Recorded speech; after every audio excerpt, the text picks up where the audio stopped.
And the RUVGM is here, and they've got something to say.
Stream Elements is here, and they've got something to say.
got something to say.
Hello. Uh-oh. Hi, everyone. Wait a second. I'm an idiot. I never added Alyssa's mic to this scene. Here we go. Now you can hear her. Hi, everyone. Does it work? It looks like it. Can everybody hear us okay? Can everybody hear me too? We both have mics. I figured, why bother doing something if I'm not going to way overproduce it? So, thanks for joining us on this fine Sunday evening. Yes, Growly is here. Growly came. 21 Studio is here, and they've got something to say. Art 21 Studio, is that? I don't want to dox you, but I think I know who you are. Hello. Thanks for joining us, Mr. F.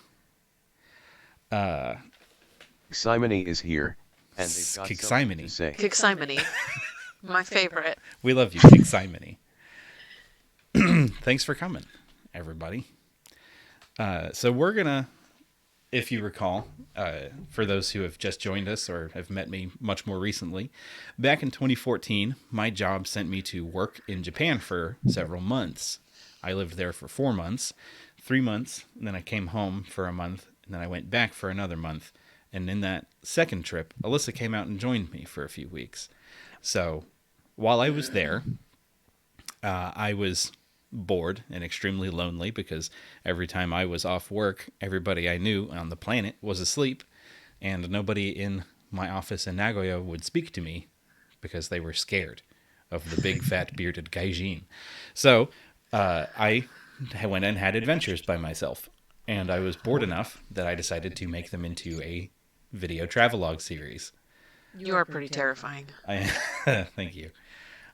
Thanks, Andy. Love you too. It's scary. So actually, I didn't mean to make a series. The first one started before I left. Burger King Japan had announced that they were going to run or have a special limited time burger called the Kuro Burger, which was black, like plain black bun, black meat, black cheese, black sauce. It was insane. So I obviously had It was incredibly strange and unappetizing, so of course. Yeah, so I had to like drop everything and just run out there and get it. So I recorded myself doing this stuff, And then I was like, what if I made it look like I was going to make a series? And so I because like I said, why would I do something if I'm not going to overproduce it as a video? So I made an intro song, I made an exit song, and like I just put it together. And then everybody flipped their shit and said, you need to make more of these. So I was like, oh, all right. So I kept going, and they were great. And then when Alyssa came out, by that point, I'd established the series. And we recorded all kinds of stuff, tons and tons of stuff that we were going to make episodes out of. And then I came back to America and found that making episodes here sucked ass. Because here, I could talk to people. Other people were awake at the same time as me. Like, I didn't just have untranslated anime on TV. There was other stuff to do, right? So, I never ended up making more than like 2 or 3 more once we got back. And so there's like, Well, and then Green Carl, you're first. and they hi, Carl. And so And then we had a child. then we had a child. And nothing gets done after that. Yeah, so we have a bunch of footage that nobody's ever seen, because when I was on the trip, I was uploading some stuff, but most of the stuff I never actually bothered to post online because I didn't want to. I didn't want to spoil the episodes. And then I just never made the episodes. So like most of the stuff I did in Japan, or a lot of the stuff we did, and the stuff that she did with me, nobody knows about because we never told anybody about it. This actually comes up in Well, one of that's the videos. not entirely true. I Well- posted pictures on my Facebook, Yeah. but I don't have a lot of the same friends. So. Oh, Andy's happy to meet you. Aw, it's nice to meet Andy finally. So- I mean, I've just been creeping over Albert's shoulder while he streams sometimes. Yeah, she sits in the corner and tapes eyes to my headset and then makes me get the baby because her hands are Oh, it still fresh nail looks polish. fresh looks, as hell, looks too. fly though. So, shall we begin? 人やコミットフェロニーズ・イン・ジャパン Did we commit felonies in Japan? No? I'm trying to think if we did anything. Not to my knowledge. グッドグース We did have somebody. 11D11111 is here, and they've got Hey, something Levendy. to say.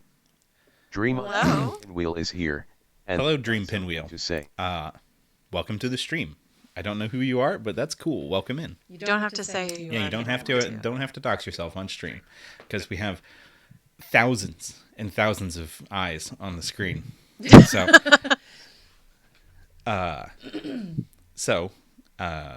when we get to the end of the episodes, we intend. One of the features we had in the later episodes was I bought. KitKats are extremely popular in Japan, and they're different, and they like to make novelty flavors. Oh, hey, Becky. Hey, They like to Becky. make novelty Kit Kat flavors. So when I was there, they had a special thing where they were putting out like regional flavor Kit Kats, like Kobe pudding, Nagoya Red Bean, you know, all kinds of stuff. And so Shinjuku apple. Apple. Yeah. So in some of the episodes, we review some of those. Hey, Marty. And they've got something to say. In some of those episodes, we review some of the Kit Kats, and we intended to eat them all. Eat them all. And at some point. then we stopped, and we never ate them all. And now they're many a year old, and they're a little crumbly, but we are going to finish them We're gonna today. do it. We're going to eat and rank the remaining Kit Kats that we never got to after we get through the edited episodes. And then after that, it's going to be a grab bag. I'm going to go through just a bunch of videos that we never showed anybody, talk about some of the stuff we never talked about, and, you know, elucidate you on... We're going to be remembering ourselves what we did, because, I mean, again, it was 7 years ago. I haven't seen any of this footage It's since true. we got home, It's true. other than the ones you'd actually edited and Right. made episodes out of. Yeah, I've had it squirreled away on multiple hard drives, actually. So I didn't realize I didn't have most of the footage, and I had to go plug in my other hard drive about 10 minutes before stream started. Honest is here, and they've got something to say. Good. Hey, Sax! We're just gonna dance. Yeah, Becky, it was 7 years ago. Right? Oh, we do have Sax D. We've done it.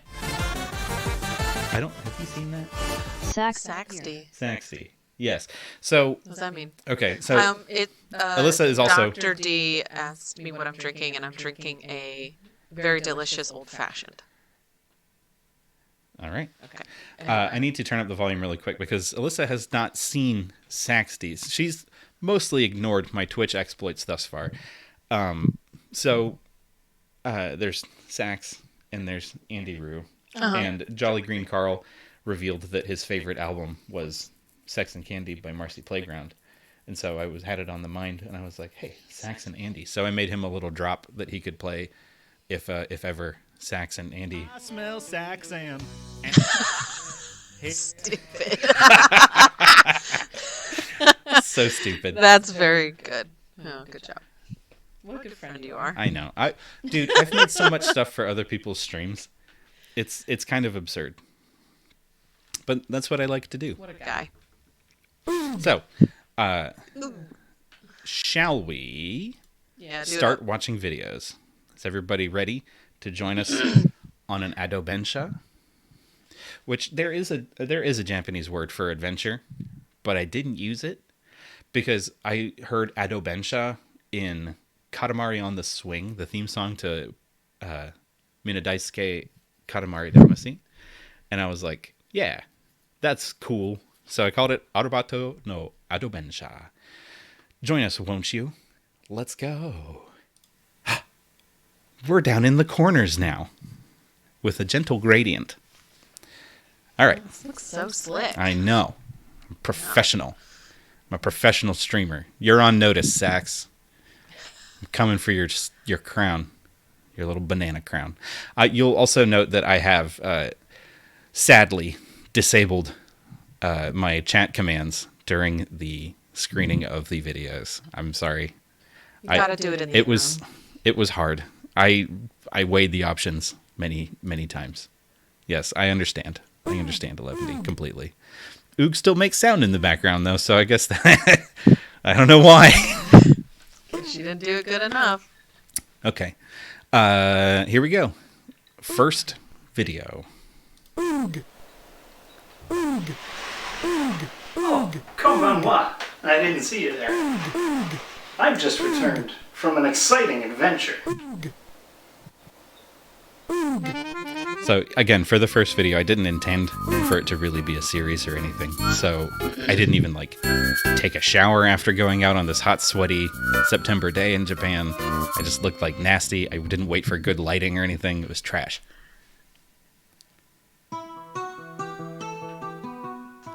You guys will note that the MIDI thing is an aesthetic choice of mine that I've leaned into for a very long time.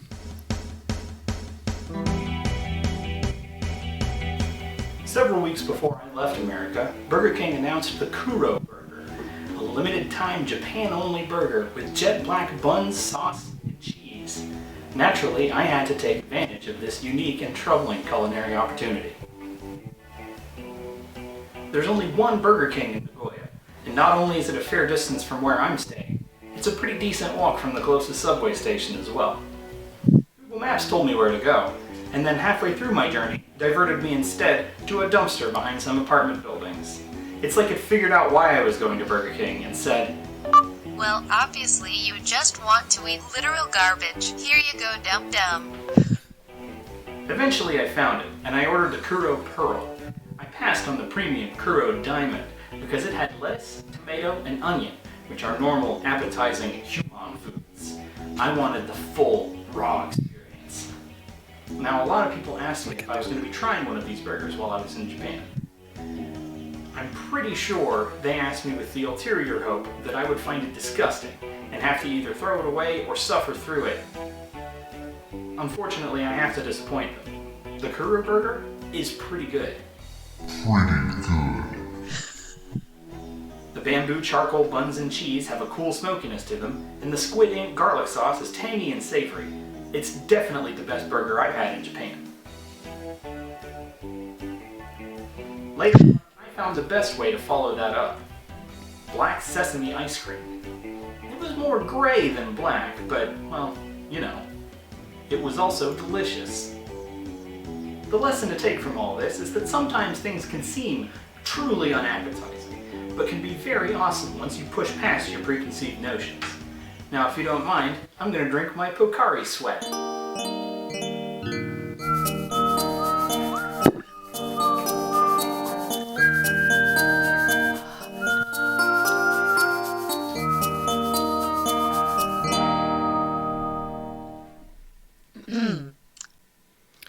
I will say Pocari Sweat fucking rules. It slaps. Carlo, the other burger was just a normal cheeseburger that I had at the Nagoya Dome. I got tickets to go see the Chunichi Dragons play baseball. Going to a Japanese baseball game is the best. Hi, Blue Sun Fun. Japanese baseball is the most fun. It's so different. In America, people are just hanging out, watching the game. In Japan, they have huge cheering sections with drums and horns, and every player gets their own cheer and theme song. So like when he comes up to bat, they just start playing the song and doing their cheer until he's out. And then the next guy comes up. It's the fucking best. And the burger I had was okay.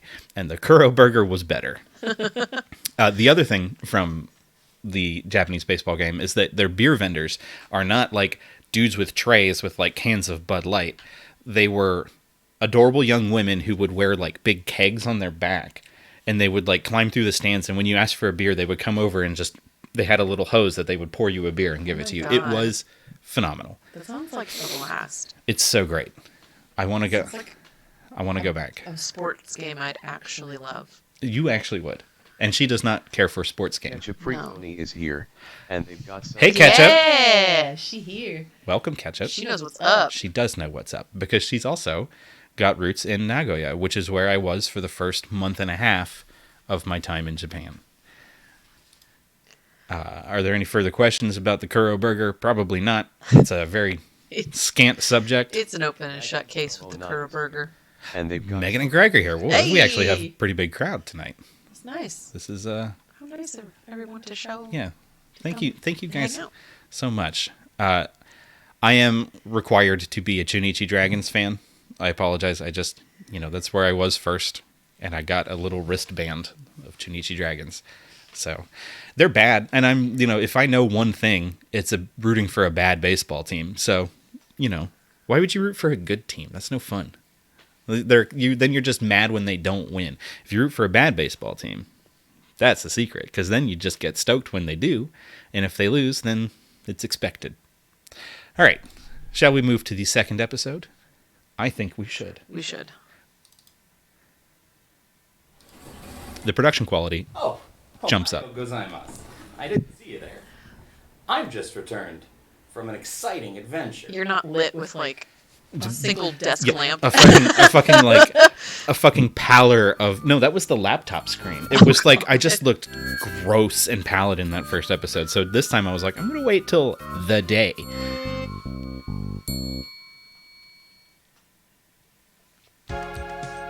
No, this is the science Something to say.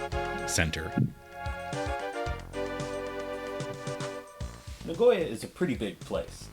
It's the 4th largest city in Japan, and by urban area, it's the 28th largest in the world, just behind Paris. As someone who lives on the outskirts of the 230th largest city, it feels even more enormous than that. Being here alone has been a humbling experience. Luckily, I happen to have a friend who teaches English in China, who's going to visit Japan, so she flew over here for the better part of a week. Weirdly, I couldn't convince her to spend some of her only hours in Japan sitting around my apartment making stupid videos, so I had to wait until she left. One afternoon, after an awesome tonkotsu ramen lunch, we walked down to the Nagoya Science Center.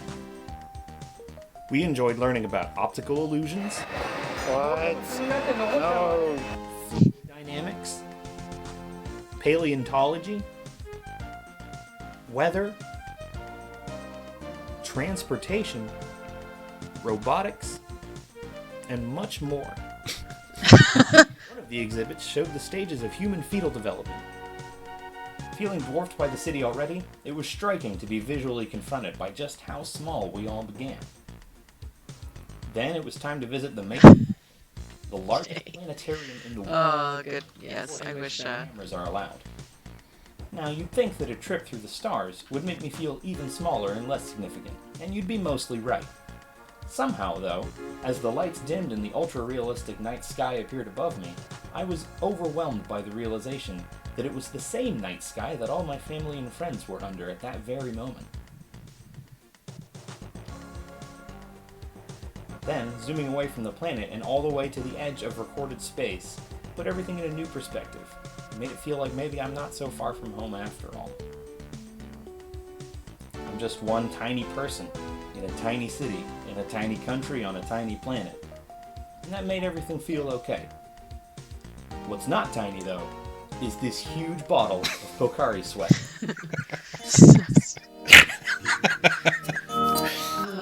I don't think I watched this one since you put it No, I forgot most of what's in these. My Pocari Sweat sponsorship is I will never forget that, though. Oh, God. So yeah, Pocari Sweat is the best. Uh-oh. Why did it get small? There we go. I'm not an affiliate yet, Dr. D. I can't mega hydrate, but I will drink some beer. Everybody drink. Cheers to Pocari Sweat. Pocari Sweat. CC Lemon. CC Lemon is also incredibly choice. That is just a killer thing in a vending machine on a hot day. No, actually, why I was just at this. You were I was just just there. at the Japanese store. 一重飲用 I should have bought some Pocari Sweat. What I'm an so idiot. stupid. Like, I was there yesterday and I looked at the Pocari Sweat. Damn. Would have really Sax, Been a cherry you've, on top. you've ended us. Okay. Now, Pocari Sweat notably has a presence on the moon. I believe they paid the Japanese Space Agency to, like, send... showing my kids the broken Yeah, my arm is I know, extremely long.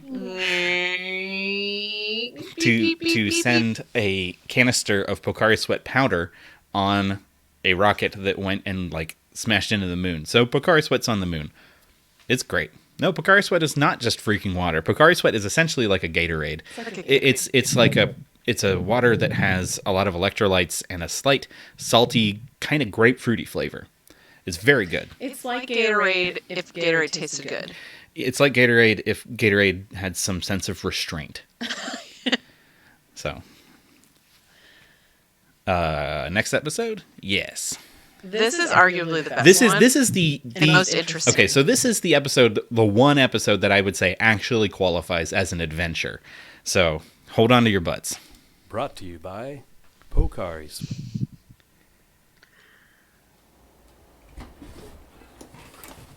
Oh, Asoko ni anata o mimasen deshita. I didn't see you there. I've just returned from an exciting adventure. Where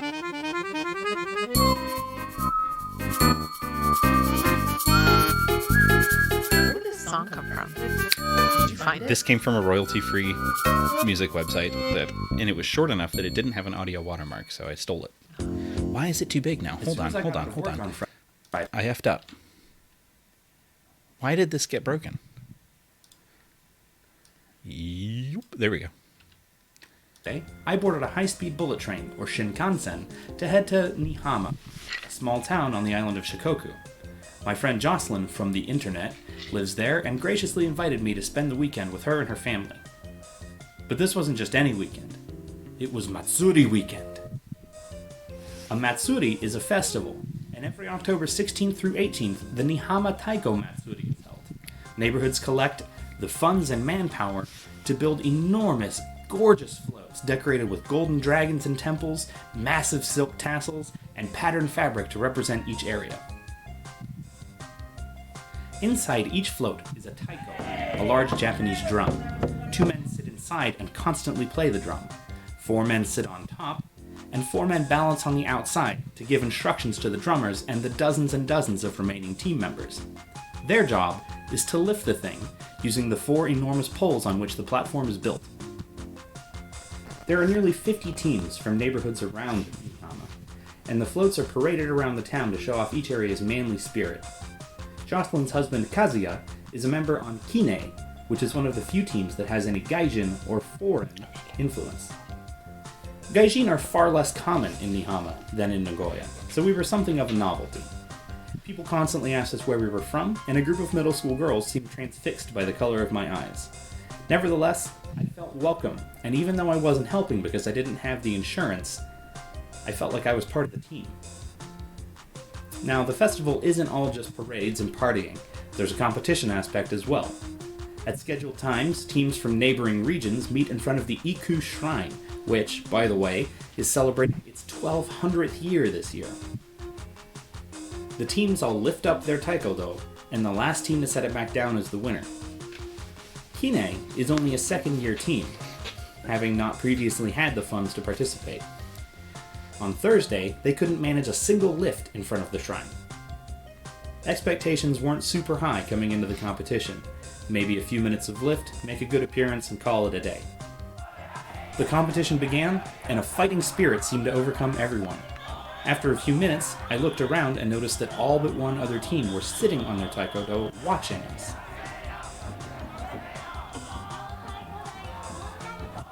Kine simply refused to lose, and after a few more minutes, the other team dropped out. Kine, though, kept going, even though the announcer was yelling, "No, really, it's okay, you can stop, you've won."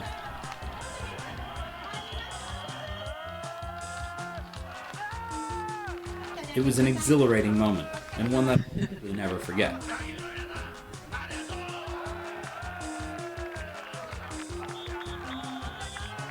Now, all this aggression and testosterone don't just go away once the lifting is done. Rivalry sometimes boils over into rage, and fights break out.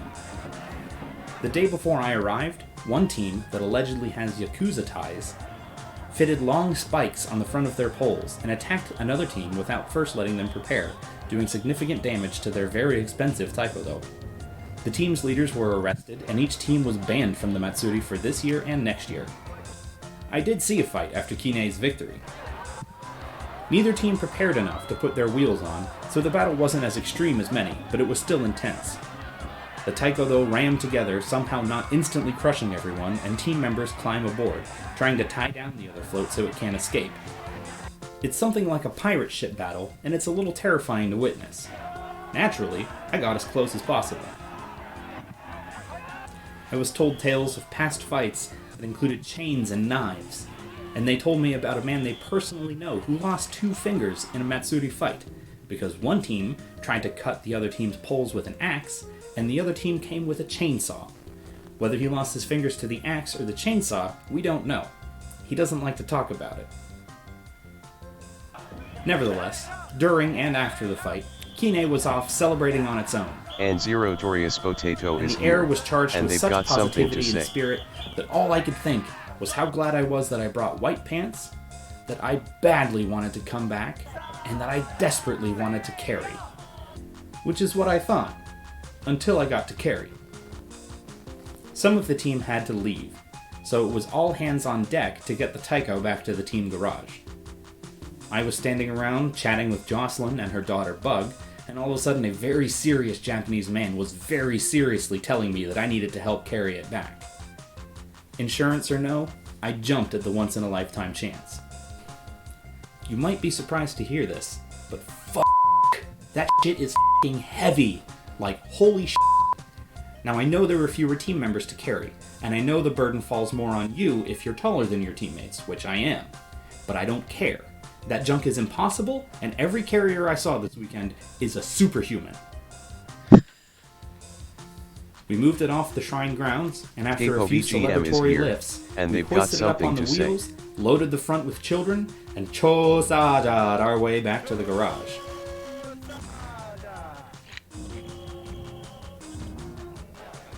I ate and drank with the team, no longer feeling like an interloper, while some of the members summoned the energy to keep partying. I only helped out for maybe 90 minutes, and that night I fell asleep like a rock. 3 days later, my shoulder still hurts. I still can't believe I got to take part in something as crazy and cool as this, and I can't thank Jocelyn, Kazuya, Bug, and everyone else I met this weekend for letting me take part. Now, if you don't mind, I need to replenish some electrolytes. Bug is Jocelyn and Kazuya's daughter. That's not her real name. No. But everybody called her Bug. She's probably the cutest kid there's ever been. She's probably like 16 now. She is. God. She's like 13. Close enough. It's a problem. So anyway, yes, that is probably the coolest thing I've ever done in my life.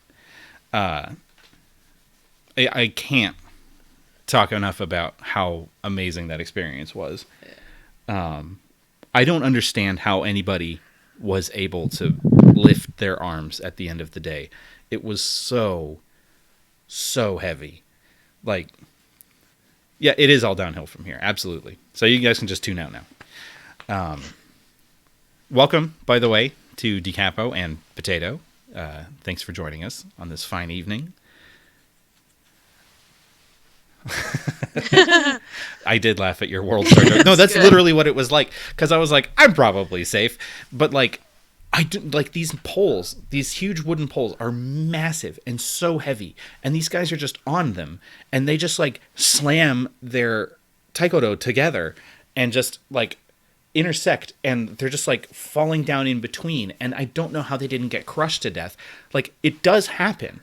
People have died in these. Like, it's crazy. And so they were like, Jocelyn was like, hey, those two teams are beefing. Yes, this was October of 2014. 2014, the end of 2014 is when my company sent me to live in Japan for 3 months. And the beginning of 2015 is when they sent me back for 1 more month because I hadn't finished my work. I actually kind of did finish, but I wanted to extend my time in Japan for free. So, hope nobody from work is watching the stream tonight. Statute of limitations. I'm safe.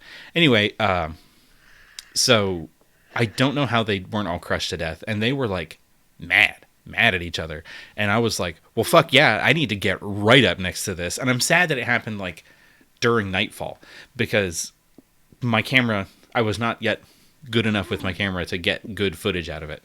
So, I have more. We can look at it later, but I have so much footage from that day, mostly of just Japanese men very seriously looking like they want to die because they're lifting this thing for hours and hours and hours. I don't actually know the approximate weight of one of those. Do they like train? They must. Like, they must. Coming up on the Matsuri, do they like? They have to. Training? There's no way. Because like I said, when I did it for 90 minutes and I thought I was going to die. Yeah. Like I could barely stand up the next day. It's so heavy. So, does anybody have any further questions about the Taiko Matsuri? Other than, wow, Albert, how can I be more like you because you're the coolest? But you can ask that if you want.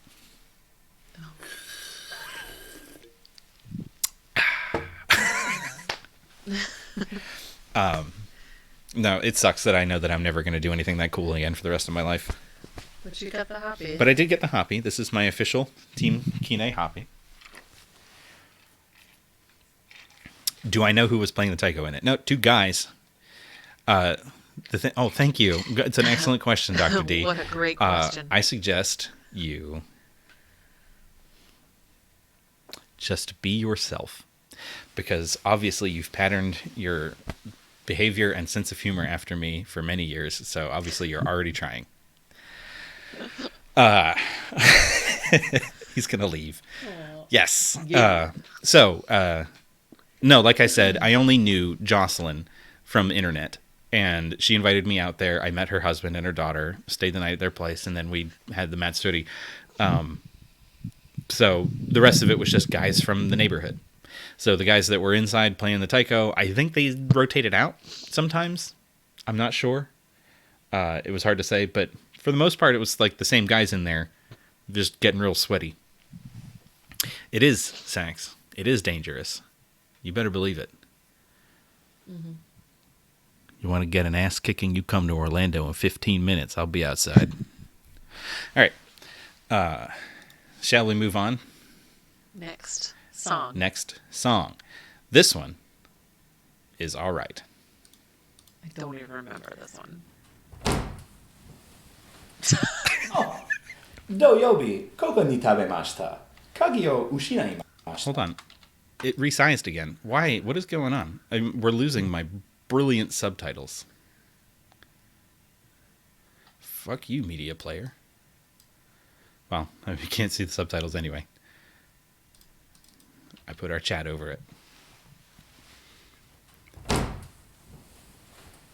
Oh, Doyobi, koko ni tabemashita. I was absolute salary man. Mutsukemashita ka? I didn't see you there. I returned from an exciting adventure. Coming out of the wardrobe. I was running out of places to emerge from. Are you going to explain why you said Why that? I said that. Yes, that was an actual conversation I had to have at a ramen shop because I did. When Kaylin from China was visiting me, I gave her the other key to my apartment, and then she lost it.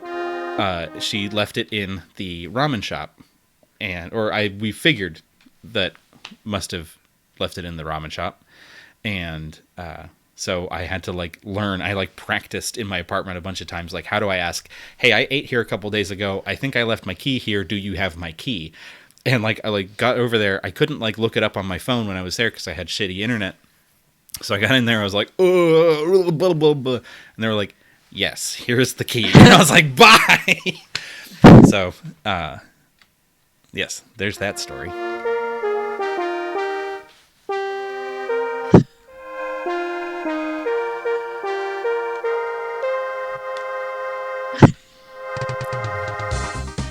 When I learned that the first half of my Japan trip was to be spent in Nagoya, I was initially a little disappointed. I wanted as much time as possible in Tokyo. But now, as my time here draws to an end, I'm a little sad to have to leave.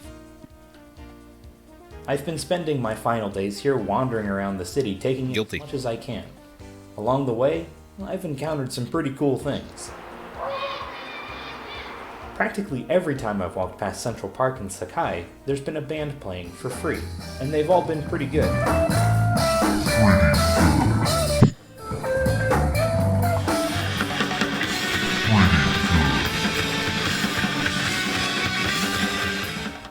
At the Nagoya City Science Center, Kaylin and I saw a street performer doing magic tricks, feats of skill, and solving a Rubik's Cube behind his back, all while wearing a shirt that said this. This 220-pound guy entertains you with many kinds of performances and funny talk. You can't take your eyes off him. Whenever I've walked around the Osu shopping district, I've seen something cool and different. The traditional process of hammering mochi, a couple guys playing shamisen,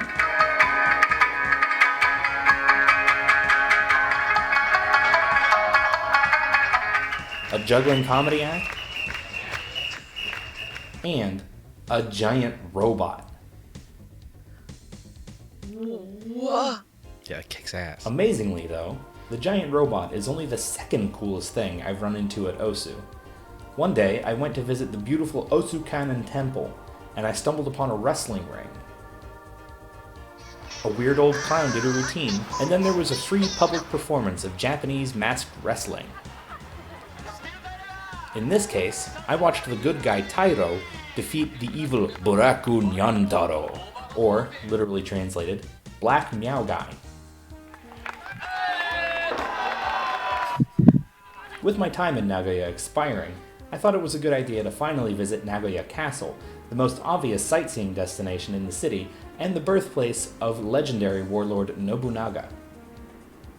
I saw the amazing keeps, stunning walls, from enormous stones in just half a year, what has to be the longest gun in the universe, and I finally came face to face with one of the golden dolphins I'd seen so many places in Nagoya. While I was there, I stumbled upon yet another public performance, in this case a traditional weapons and armor demonstration.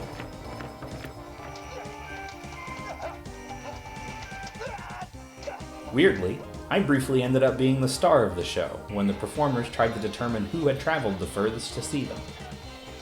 I volunteered that I was from Florida, and they briefly argued amongst themselves as to whether we had Disneyland or Disney World. When I told them that Disney World was in my city, the crowd erupted in the two Japanese syllables of impressed surprise.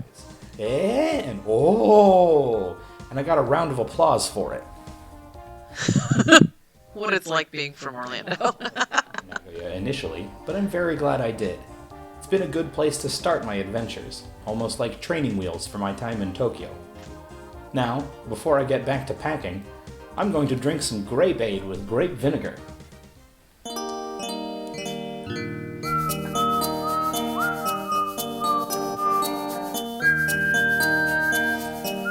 Oh, it's so gross.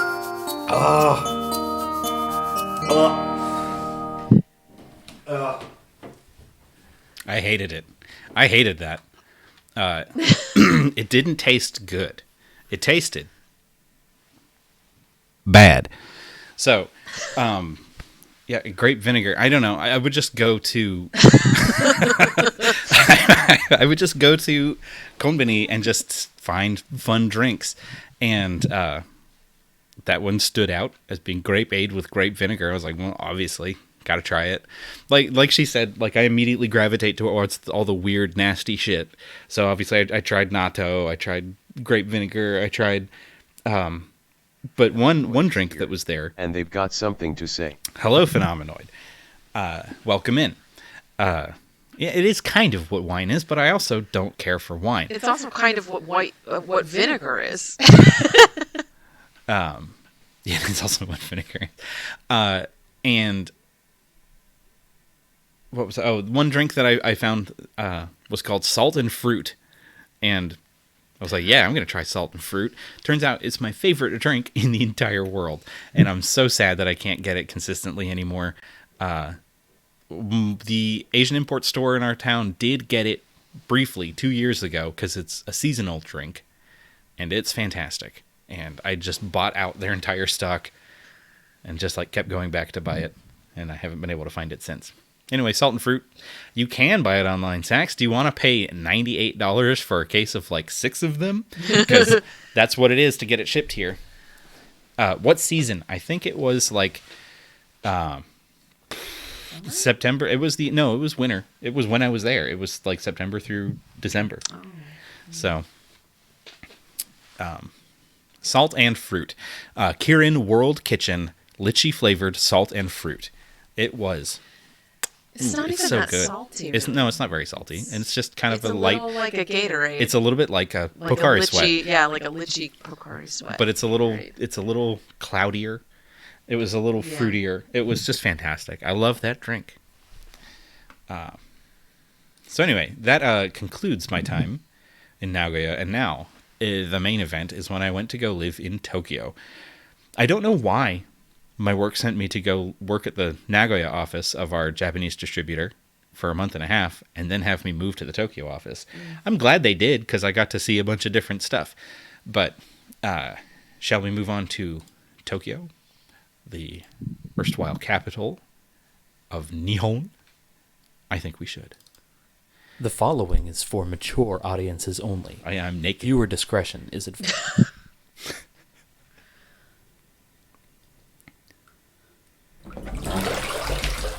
Oh!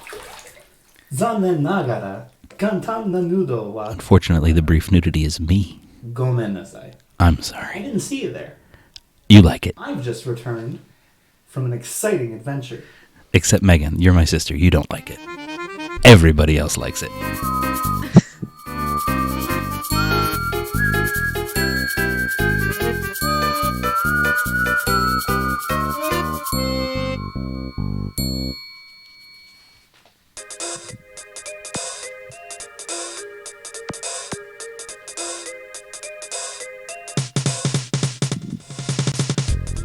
I made it to Tokyo. This city is unbelievably large and dense compared to Nagoya. The sheer amount of things to do and places to go is crippling. It's almost impossible to decide what you want to do first. I needed a haircut. However, of all the famous and amazing things in Tokyo, one place stands out. Young people with specific nerdy interests from around the globe are drawn here like moths to a flame. It's an experience like no other, and many view a trip here as a sort of a pilgrimage. I'm referring, of course, to the Pilot Pen Museum and Cafe, where many ballpoint pens are displayed. I've been looking forward to the Pen Museum for some time, and I was very excited when I was able to book an apartment basically right around the corner. So I braved the clouds and the rain, and I went as soon as I could. This place has it all, and amazingly, it's free. Just head right up the informative timeline stairs, and you're immersed in a whole new world of pens. This place was actually pretty cool. Old pens, new pens, really old pens, less new pens, really big pens, a couple markers, old pens, Elvis, nibs. Oh, yeah. Look at these nibs. Look at all these nibs. Sweet nibs. Ink, Sweet Nibs is my new username. cheap pens, expensive pens, old pens, and more. I had an amazing time, and I really learned a lot about pens. All that excitement was enough to wear me out for the day. So if you don't mind, I'm going to drink a bottle of the pungency and play with my note.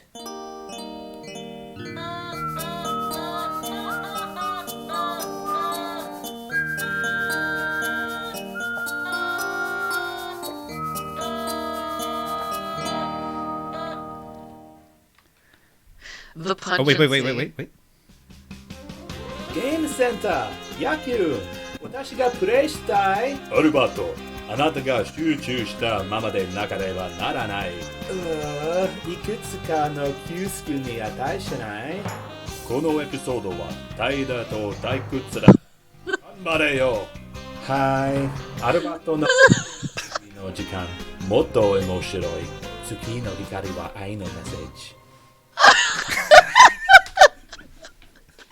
Okay, Alyssa forgot about that.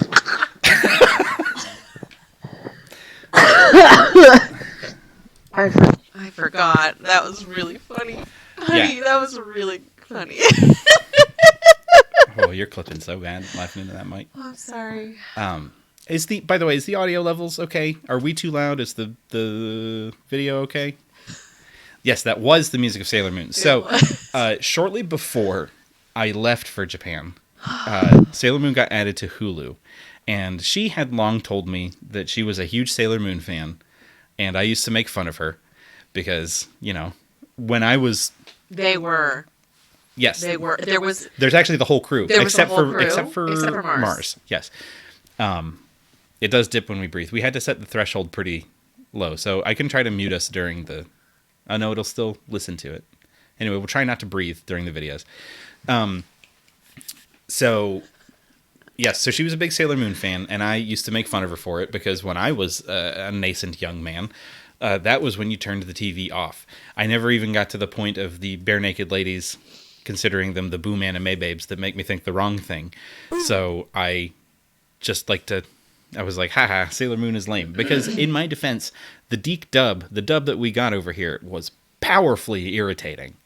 So I never got into it at all. So it was added to Hulu shortly before we left, and I was like, ha ha ha ha, Sailor Moon. And she was like, yes, we should watch Sailor Moon. And I was like, I will indulge you. And then by the time I got 10 episodes in, I was like, this is the fucking coolest show ever. I love Sailor Moon. So I was fairly obsessed when I went over there. When I got there, one of the first weeks I was there was when they finally added the finale of the first season. So if you've never watched Sailor Moon, it's real good. And spoiler alert, the end of the first season, they all die. So dope. They all die, and it's really sad. I'm sitting at my kitchen table, the same table where I recorded the first Kuro Burger episode, and I'm just watching this episode by myself. It's the middle of the night where Alyssa is, and I'm just bawling. I'm like, I'm crying over Sailor Moon by itself, drinking a beer. It was, So, but at the end of every Sailor Moon episode, they would have a preview for the next episode where Sailor Moon would be irresponsible and her cat Luna would scold her to be less irresponsible. And so I decided to do the exact same thing with the preview of the next non-Penn Center episode. Oh, is she here? I don't know. Is she? Andrew, are you watching? We have a non-Twitch viewer, apparently, who's texting Alyssa. I appreciate your commentary on text. But yeah, no, I would never allow disparaging remarks to be uttered about Sailor Moon in my presence, especially by somebody I was married to, because it was my entire life. I'm not being I could go get her sketchbooks. Facetious when I say it was my entire life for like 2 solid years in middle school. I could go get her middle school sketchbooks where she sketched all her OC Sailor Moon characters. Oh, So, and it was even better, like, honestly, as an adult watching the original dub, I love it even more now as an adult. So the original dub?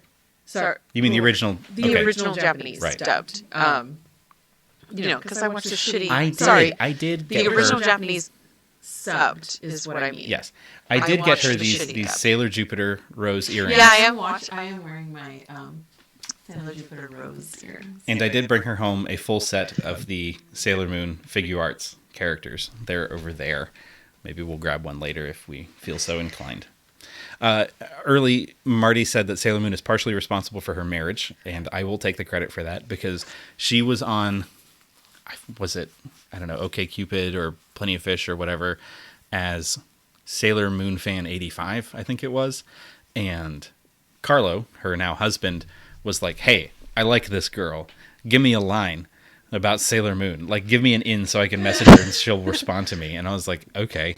So I said, well, just call her Meatball Head. And so he did. And she was like, yes, this guy. But little did she know that he didn't know shit about Sailor Moon. And he had a rather portly Cyrano hiding in the shadows. So, yes, it worked. And they're married. So, you're welcome, world. Okay. Next episode.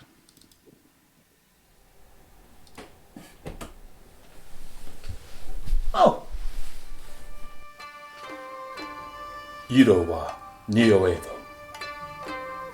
散りぬるを我が世誰ぞ常ならん上の奥山今日を越えてマイゴータールーブズセーラームーン。酒 I can't wait till our daughters are old enough that we can show them Sailor Moon. I didn't see you there. I've just returned from an exciting adventure. That pleases me, Jay. Sorry, Dr. D. You must remain anonymous.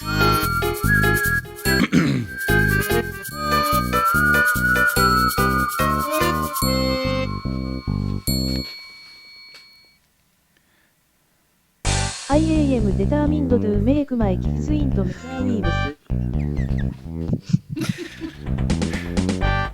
Stop me if you've heard this one before. Japan is a strange place. It's a very serious place, full of serious people. And it's also a very fun place, full of very fun people. These aren't mutually exclusive. Fun is serious business. Big city Japan isn't exactly short on places to go have fun. Amusement parks, bowling alleys, pachinko parlors, you name it, and there's probably one within reasonable walking distance. I'd go deeper into the peculiar popularity of pachinko parlors, but they're all so loud and smoky that I can't stand to be in one for more than a minute or two. Even as they continue to disappear in America, video game centers are very popular in Japan. As a word of advice, if you consider yourself good at rhythm games like Rock Band or Guitar Hero, don't come to Japan. It seems like every machine is occupied by some kind of rhythm savant, maniacally pounding out the patterns faster than you can even see them. Plus, there's a good chance you'll just look like this.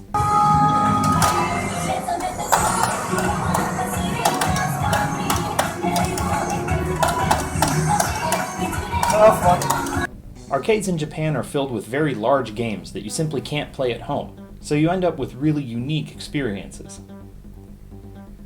Massive joysticks, skiing simulators, Go to Japan. motion Andy. simulators, bus driving games, サックアットリズムゲームズアットマークアンダラブグム。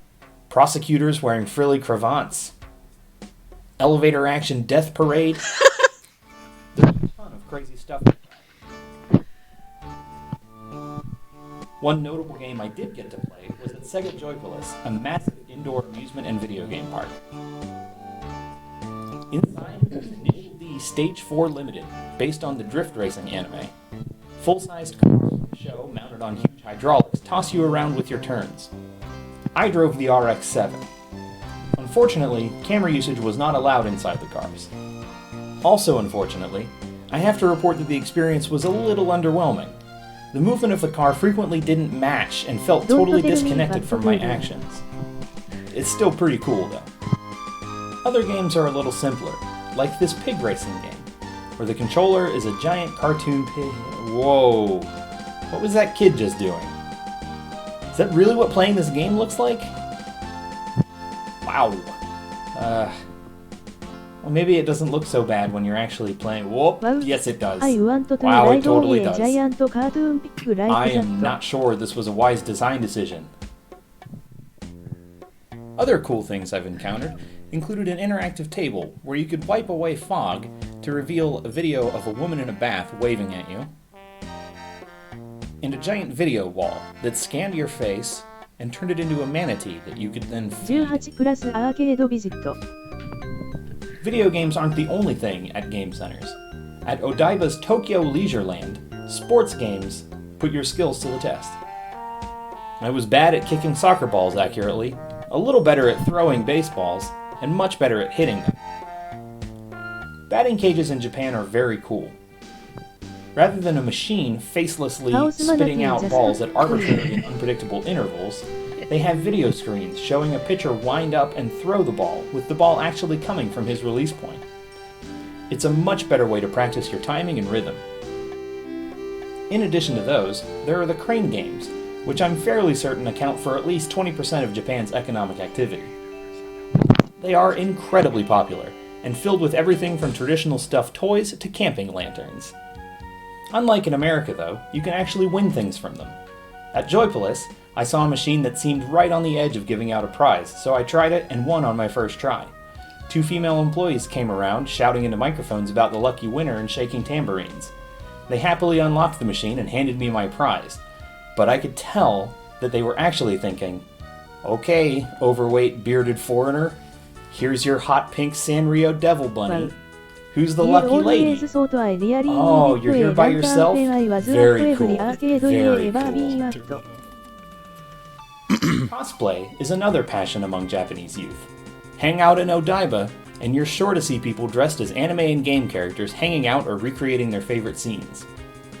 One arcade I visited in Nagoya had a cabinet full of costumes for borrowing.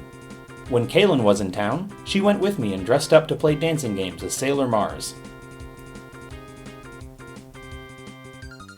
We also took a turn in a Purikura machine, a sophisticated photo booth that automatically applies effects such as digital makeup and enlarging your eyes. It's weird. One massively successful Japanese export is karaoke. You pronounce karaoke? No. It is everywhere. While the traditional public performance style arrangement is present here, by far the most common are rooms you can rent by the hour, having drinks and food delivered while you take turns singing to your heart's content, without having to wait through 45 drunk strangers singing the same Bon Jovi songs before it's finally your turn. All of this is just the tip of the amusement iceberg here in Japan, and I'm sure I'll keep finding more cool stuff to do. But for now, I'm gonna drink this beer. The beer is blue. This beer is blue. Why is it blue? The beer is blue. Why is the beer blue? Ah!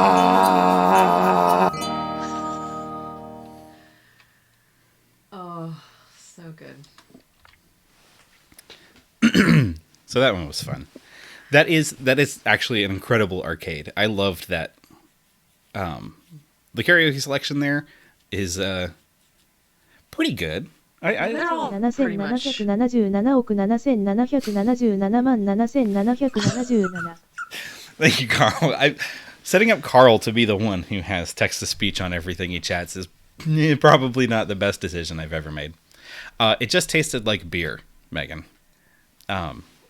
Yes, karaoke in Japan will get you drunk. Yeah, they're there to feed you drinks. They're there to get you. And you are there to drink them. And yeah, I mean they had all kinds of. Right choice, Arubaato さん. The selection was pretty good. So I mean, you were singing your ABBA songs. I sang the theme to Mighty Morphin Power Rangers, which apparently has lyrics. other than Go Go Power Rangers. Did you know that? It has like verses with lyrics. So I didn't have any trouble finding a song I wanted to sing. Nor did I have any trouble finding a game I wanted to play, like Elevator Action Death Parade. Shout out to my father who's been watching this stream since we started. Oh my God. Hi, Dad. Hi, Dad. I'm so happy. to Wait, see I you. have a That's so text as exciting. well. Is my dad watching? Oh no, that's probably, it's a group with your dad. Yeah, it's him. All right. Next Song. I'm gonna take it. Oh, okay. So that was my last actual full video by myself. I did have a special bonus episode though, which is a delight. Everybody seems very fond of this one.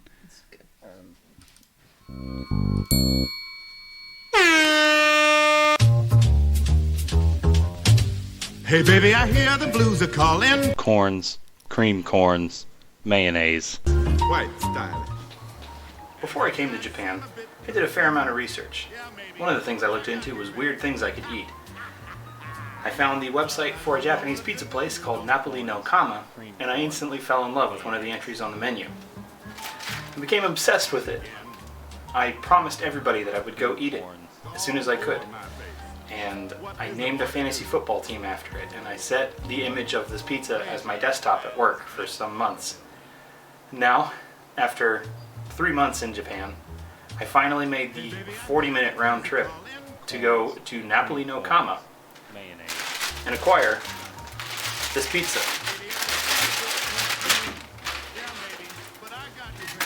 The creamy mayo corn. The ingredients as listed on the website: corns, cream corns, and mayonnaise.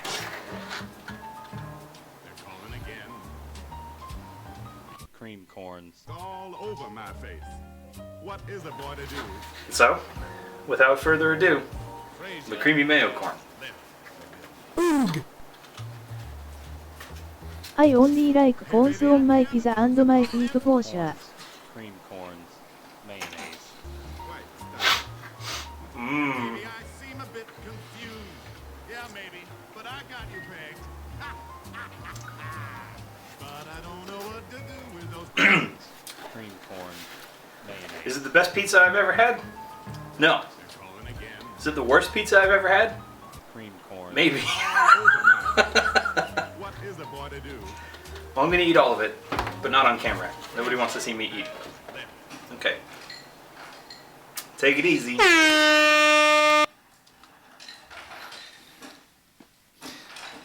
So that pizza was fantastic, actually. Not really. It was very sweet. Japanese mayo is different. Sound Alerts is here, and they've got something to say. I don't think I have the sound alerts turned on, but I do get the chat about it. So yes. Yeah, Sax, I believe Dr. D showed that video on his stream some time ago. Or was it Daniel? It was one of them. Maybe both. So, because that's the one that stuck. It was both. Okay. Yeah, it was I was obsessed with the creamy mayo corn. I still love it. I need to remake it, recreate it. No, you don't. Yes, yes I do. You don't. I want. I don't know. Maybe the kids would love The it. kids would love it. It is from the kids menu over there. No. So, no. which I didn't, which was a little wrinkle I didn't realize during my research because the website was all in Japanese. And when I got there, I looked at the wall and I was like, oh, this is a kids menu. And I was just fat American, just like, oh, give me the corn pizza. Bye. I'm going to ride 45 minutes on a train with this little kid's corn pizza. It was the things I suffer for art. I'm committed to the bit, bar none. So that concludes the solo Albert episodes. Now, Alyssa is in them. Hooray! I'm here now. And you'll see that they start to be recorded in this very room. Like eating a pizza covered in mayonnaise and corn by yourself. Yeah, that is It's true. the most American thing. So yes, These are no longer recorded in Japan. They are recorded after the fact. I'm struggling to find like thematic links and try to find a script to. I feel like these episodes lack the verve that the ones that I did in Japan. Mostly because Alyssa just drags down the whole proceeding. She has no screen presence or charisma. She doesn't light up the frame like my beautiful mug does. I really gummed up the works. Yep. So, shall we? Season 2. Yeah. Oh, yeah. Carlo's in this. Carlo is in the chat. He's CG Simone. He's the guy that married Marty via My Sailor Mooning. That reminds me of Cho Chabudai Gaeshi. What? You know, Cho Chabudai Gaeshi from Tokyo, the thing. Oh, no, you never told me about Tokyo. What? Yeah, you never I mean, I've seen all your videos, but, you never did one about Tokyo. It's been like a year and a half. Yeah, exactly. You see. Wait here. Alright. I'll just wait here. Scripted comedy. Amazing. It hurts me that I was like, wow, it's been a year and a half. That's so long. That was like 5 years ago that we made this.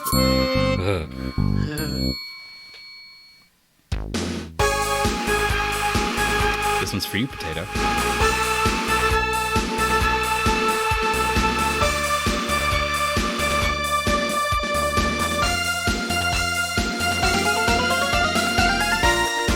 It's easy to think of Tokyo as one enormous homogeneous city.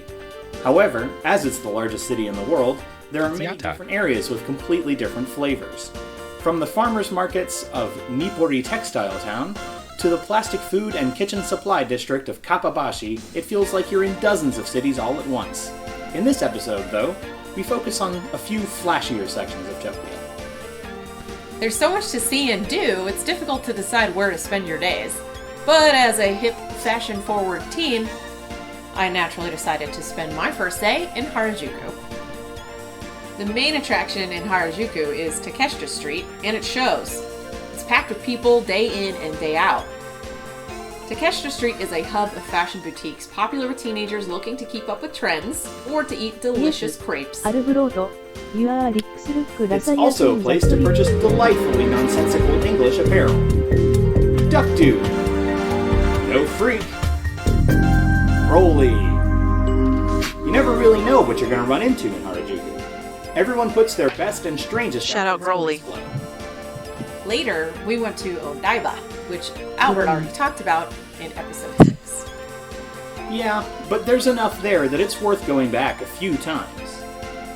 Especially because this time, my wife was right by my side. Who could resist going back to a place graced by such luminaries as Michael Jackson, Leonardo DiCaprio, and Jonathan Lipnicki? Did I actually trigger a shout out of somebody named Groly? It's not on this scene. Why did it work? Oh my god.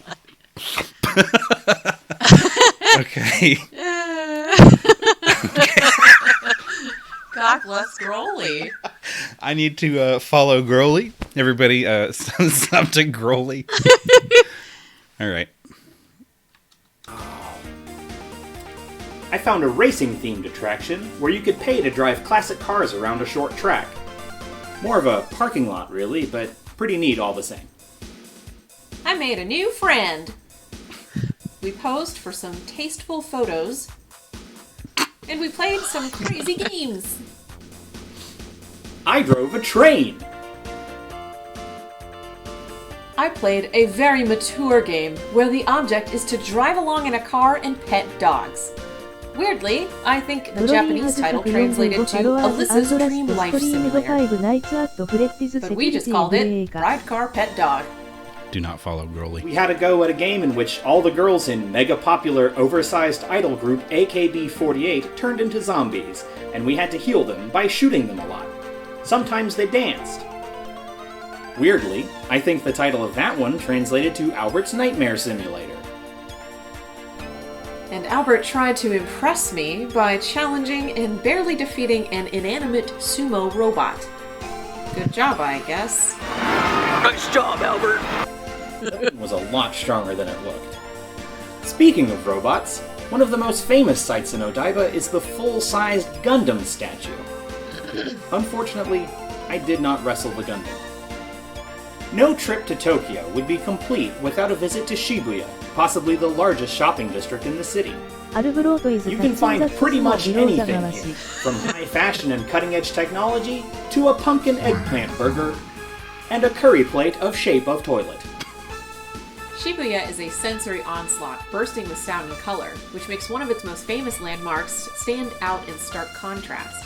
Tokyo's most famous meeting place is Hachiko, a statue dedicated to the quiet dignity of the world's most faithful dog. Hachiko would meet his owner at Shibuya Station each day after work, and the pair would walk home together. After his master's sudden death, Hachiko continued to arrive at the station every single day for 9 years, awaiting his return until his own death. 80 years later, Hachiko is still a popular symbol of loyalty, and it's common to see young friends and lovers meeting under his watch. Good dog. However, even with the tragic backstory, you're just as likely to meet a wonderful green man, or maybe a horse chugging milk tea. Japan is like that. Shibuya is best known for its legendary Scramble Crossing, which is the busiest pedestrian intersection in the world. Every 2 minutes, all the traffic grinds to a halt, and a mass of humanity swarms across in every direction. Around 100,000 people every hour cross here at its busiest. It's intense, and a little disorienting. Finally, of course, we had to visit the otaku capital of the world, Akihabara. Everywhere you look is plastered with anime, video games, maids, and other goods. TOS. Uh-oh. Uh-oh.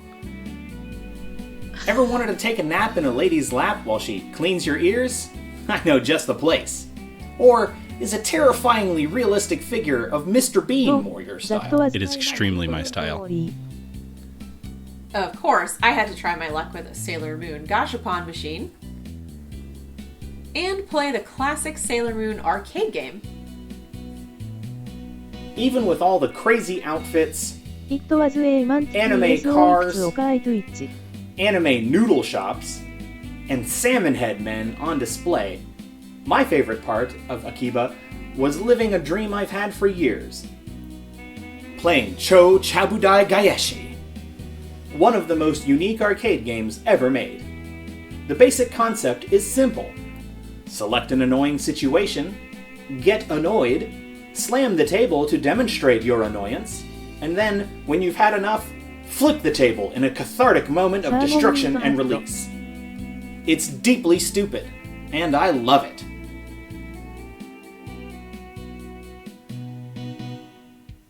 And now, it's time for our newest exciting segment.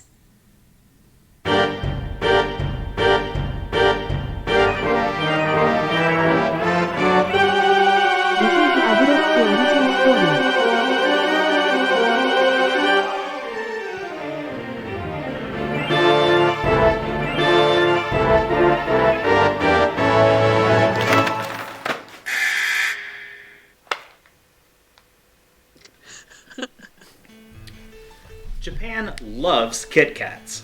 They're among the most popular of any Western brand in the whole country. Of course, plain old Kit Kats can get pretty boring, so Japanese flavor scientists are constantly hard at work designing new and interesting things they can taste like. Today, we'll be reviewing matcha green tea and Azuki Red Bean sandwich. Matcha is powdered green tea, and it has great ceremonial significance in Japan.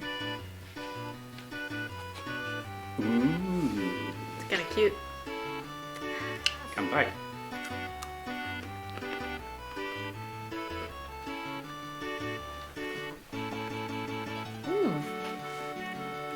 It's pretty good. That's delicious. It's like those other green tea Kit Kats that you see 泡ローカル everywhere. アジアンマーケット波動への But way better.東北とかつ One had a Got bit that giraffe real on the back, subtle so I assume it hint was of giraffe meat tea tokatsu. bitterness, but still really smooth and sweet. It's really good. It is, Like it a Daniel. lot. I'm gonna give The Ope Omakasong. Kit Kats 4.5 duck dudes out of 5. And I really like it a lot, but I'd like to see room to improve from here. So I'm only going to give it 4 of this guy. Azuki Red Bean is a regional specialty of Nagoya, with its red bean miso sauce served on basically everything. Do we get a duck dude emote 専用で Yeah, ある this is- Normal Kit Kat it color. looks like a regular Kit Kat. it's a sneaky Kit Kat. Wow, it does not smell like normal Kit Kat. Whoa, no, it doesn't. Tastes like red beans. It's beans. Tastes like beans. It tastes like beans. It tastes like sweet red bean. And if you've ever, I don't know, man. I like red bean a lot more than Alyssa does. I like it as a dessert substitute, which is everywhere in Japan. But I'm having a hard time eating this. I'll take it. I like it.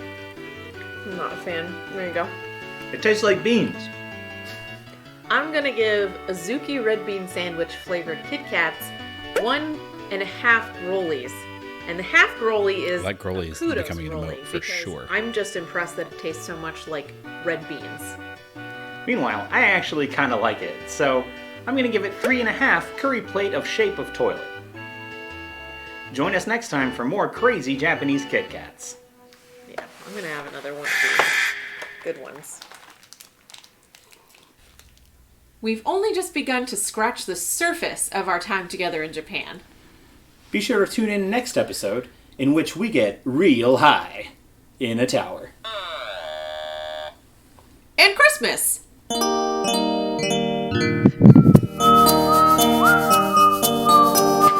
We didn't know what to do.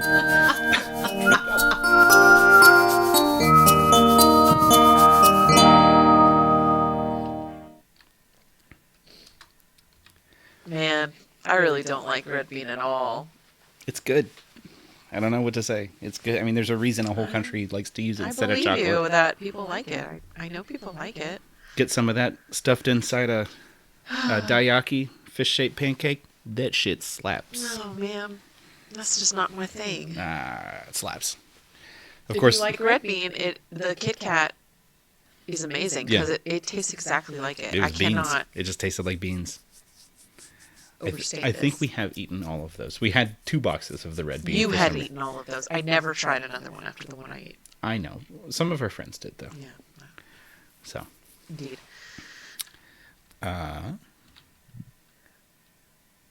yeah. Get red bean buns. Red bean buns. Red bean buns, red bean buns, red bean buns.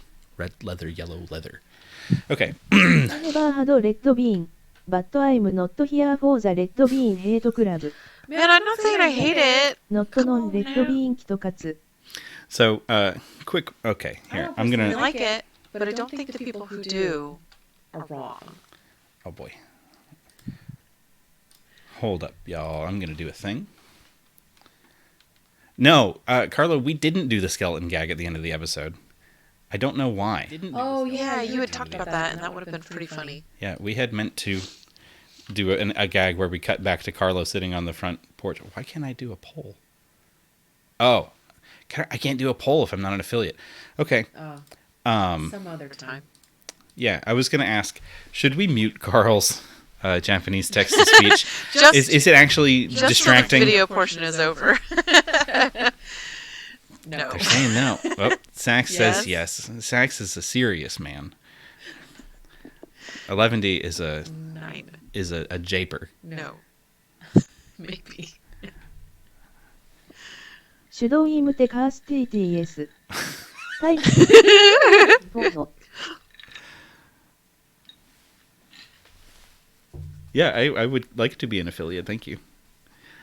That's why I'm streaming so much. I'm not ever going to stream this much again. Alyssa has agreed to let me stream a bunch in these couple of weeks so that I may reach affiliate, and then I will never stream again. But I'll have channel point redeems for the once or twice a year.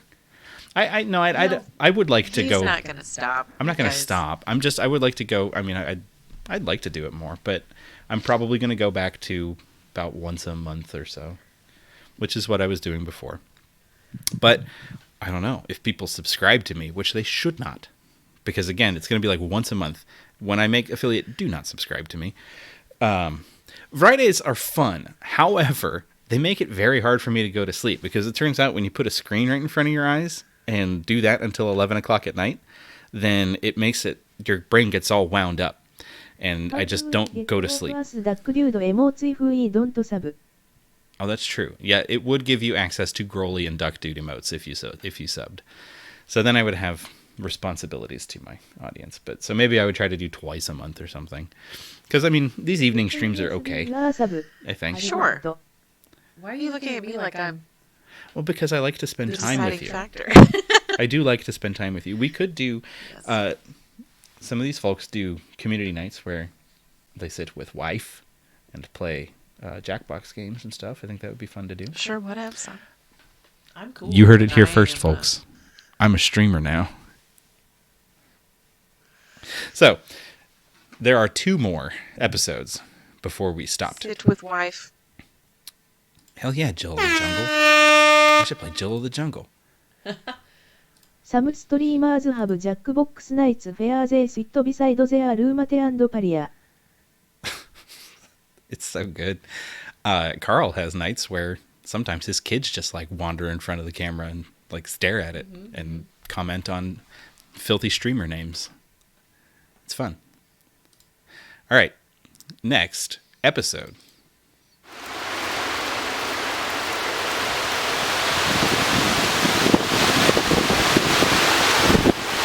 Oh!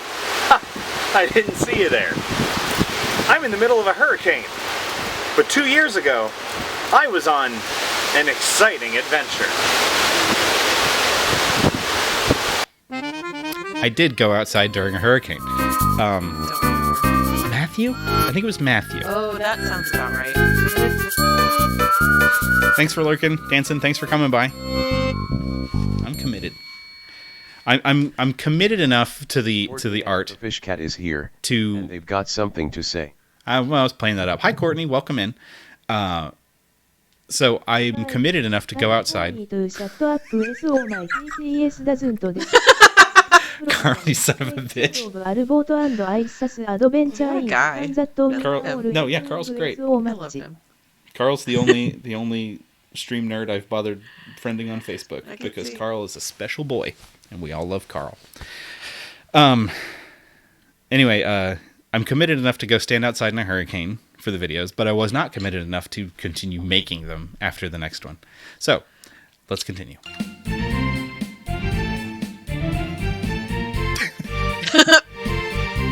Big Santa's face, yes it is.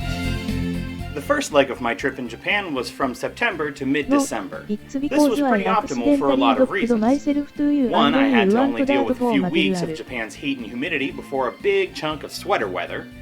I got to see the seasons change. There were a ton of work holidays in that span. And I got to see Japan's interpretation of Christmas. While fewer than 1% of its citizens identify as Christian, Christmas has a decent cultural foothold in Japan. However, it's not exactly Christmas as we know it. Young people treat Christmas more like Valentine's Day, giving gifts for the sake of romance. And instead of a Christmas turkey dinner, millions of Japanese families go for the next best thing. Andy knows. Kentucky Fried Chicken. KFC has had a pretty large foothold in Japan since bursting onto the scene in the 70s, and a very successful ad campaign forever cemented its relationship with Christmas in the minds of the Japanese people. Every year, KFC unveils a seasonal menu of deluxe entrees for pre-order. Sadly, neither of us were able to try any of these because we were both home for the holidays. Horror_guy is here, and But they've I got did something get to see to a say. lot of beautiful What's up, Keenan? Welcome in. around from all over my neighborhood in Ginza to a delightful little German Christmas village at the base of our next adventure, Tokyo Skytree. Built in 2012 to broadcast digital TV and radio to the region, Skytree is the second tallest structure in the entire world, and it is a sight to behold, even in a city as full as Tokyo. This building next to it is 31 stories tall. Skytree is much, much, much taller than that. After waiting in a fairly lengthy line outside, I was given a piece of paper saying when I could return to Skytree. I assumed that this would be when I could get in and go up to the top. However, that was just granting me entry to another, even longer line inside. It was another hour before I could even purchase my ticket. But I have to say, it was worth it. Even though we didn't make it for sunset, the views were spectacular. And a little terrifying, even if that doesn't quite come across in my footage.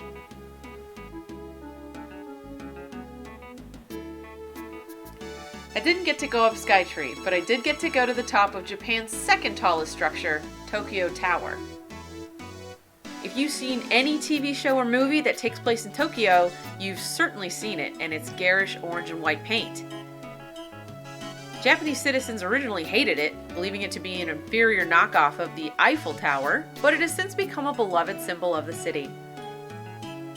While the view wasn't as spectacular as Skytree's, at least we managed to see it before sunset. And, as an added bonus, because it was lower, I could better identify locations. I even found my neighborhood. Most importantly, at the base of the tower was a huge Christmas tree and a display emblazoned with stills from an obscure stop-motion Nutcracker movie my sister and I thought we had hallucinated as children. There was a lot of screaming. Nightmare. A lot. And now, it's time for KitKats!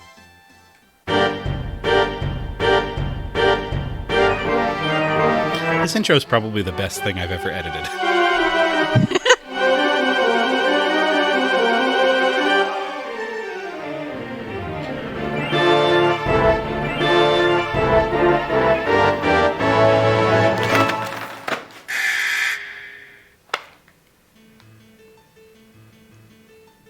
First off this time, we have the apple flavor from the Shinshu region, home of Nagano.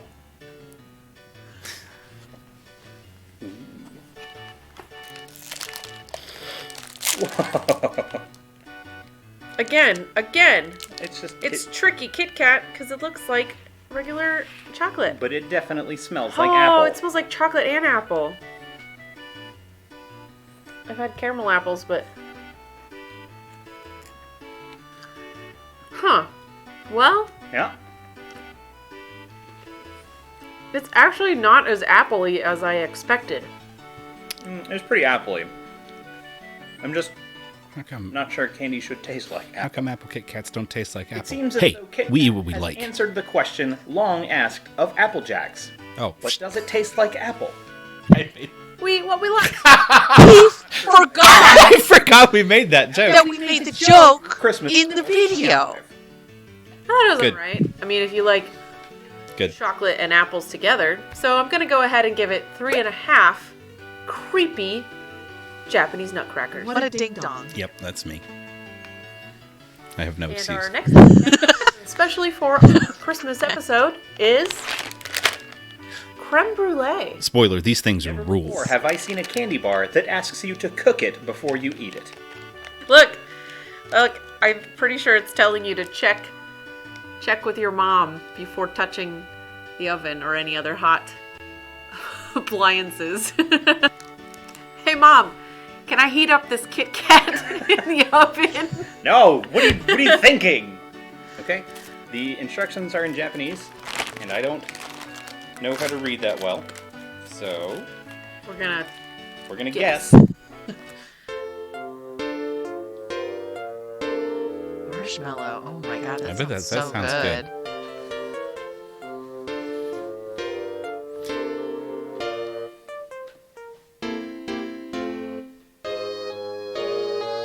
That says Nestle makes and distributes Kit Kats globally, yeah. Kitokatsu is a Japanese phrase meaning you will surely win. Because of this, Kit Kats are popular good luck gifts in Japan. Let it Ding! Ooh, smell that. Ooh, Cool. neat. Creme brulee. Just like the photograph. Good night, Andy and Andy's fiance. We done cooked. Thanks for coming in. Oh, hot. Hot. That is awesome. What? That's so good. It's really good.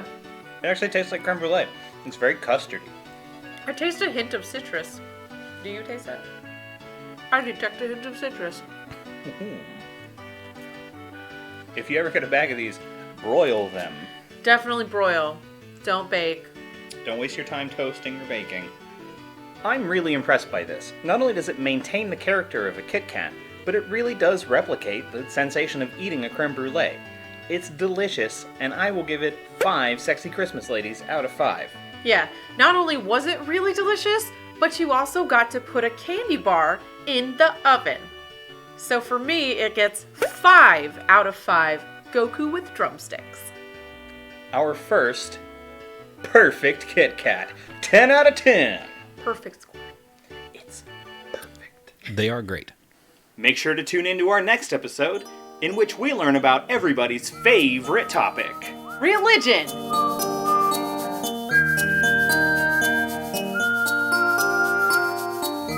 Very good. Those are very good Kit Kats. Highly recommend. Hell yeah, Carl. Uh-oh. Camera stopped. What goes on? Oh dear. Boop. Boop. And we're back. Okay. Yeah. Carl loves religion. We touch on it. I don't even remember. Okay, Briefly. so here's the fun part. I forgot this next episode existed. We were preparing for tonight, and I was getting the remaining Kit Kats out, and I was like, "Well, you got to try rum raisin." And she's like, "We reviewed rum raisin." I was like, we did rum raisin. I would go to my grave. And I was I like, would swear on anything I was you like, want look, me to. here's all We the did it. episodes. We didn't do rum raisin. And then about 10 minutes before we started the stream, I realized that I had another hard drive with other stuff on it, and there was a extra episode. And I was right. That I never put on YouTube.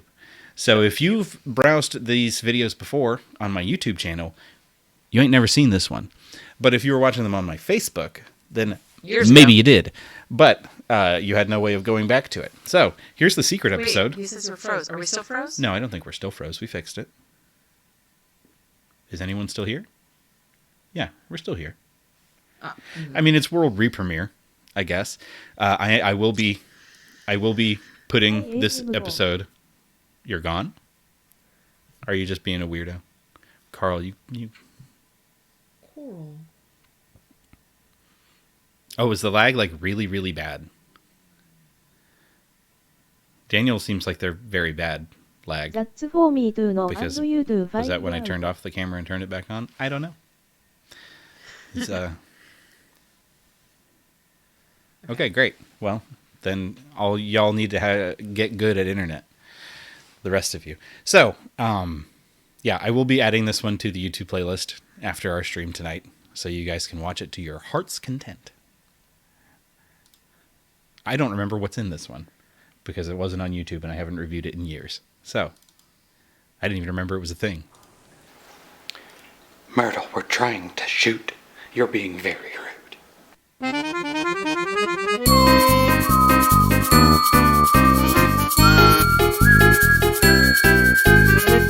Oh, we're frozen again. Fun.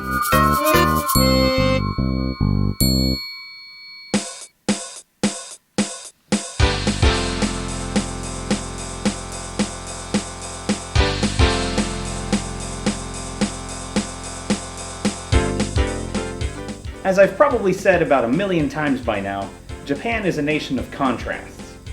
While I didn't meet anybody I would describe as devout or pious, I saw more churches, shrines, and temples than anywhere else I've ever been in the world, and I live in the South. The second most common religion in Japan is Buddhism, even though during the Meiji Restoration there was a movement that's name translated to abolish Buddhism and destroy Buddha. The most famous and iconic Buddhist temple in Tokyo, Sensoji, is also the oldest, dating back to 645 AD. constantly packed with people, Sensoji is instantly recognizable by the Kaminarimon, or Thunder Gate, with its massive red paper lantern. Don't let the material fool you. It actually weighs 1,500 pounds. Inside the massive gate is a bold and beautiful red temple. You won't feel like you have much of a chance to appreciate it though, as you're dodging not only crowds, but airborne coins. It's customary to give an offering to the gods or bodhisattvas in the form of coins tossed into a saisen box. However, many people don't stick it out long enough to reach the main saisen box in the center of the temple, so they just throw coins over the crowd in front of them, hoping for the best. It's fun! Also on the grounds is the giant burner, where people place bundles of incense purchased on the grounds. The smoke is believed to have healing properties, and one is to wave the smoke towards them with their hands. This is where Alyssa and I got our very first omikuji, or fortune, in Japan. It told us that we were blessed, and that we should dare to travel, but also that we should reconsider any pending marriage proposals. Just outside of the temple lies the Nakamise Dori shopping street. It's a fantastic and packed area full of snacks, souvenirs, and basically anything else that you can think of. I almost bought a kimono for our cat, but instead just got myself this stylish yukata and a green tea ice cream cone. We visited plenty more Buddhist temples in Japan, but those are for future episodes. The large majority of Japanese people follow Shinto. Many who practice Shinto actually identify as not religious because they perceive religion as having specific doctrine or required membership. Shinto is much more laid back. Visits to shrines aren't prescribed, and everyone from all walks of life are welcome.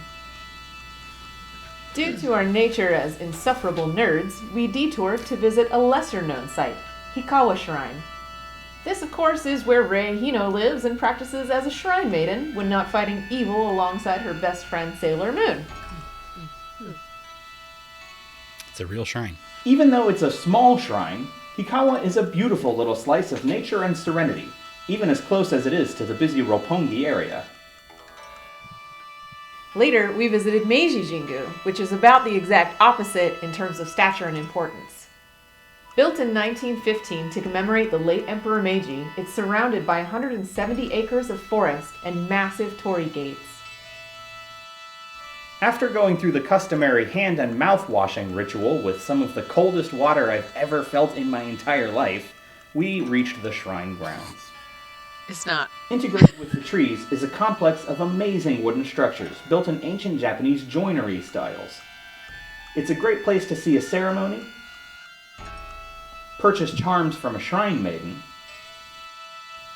or write your wish on a piece of wood and hang it around a tree to bring favor from the gods.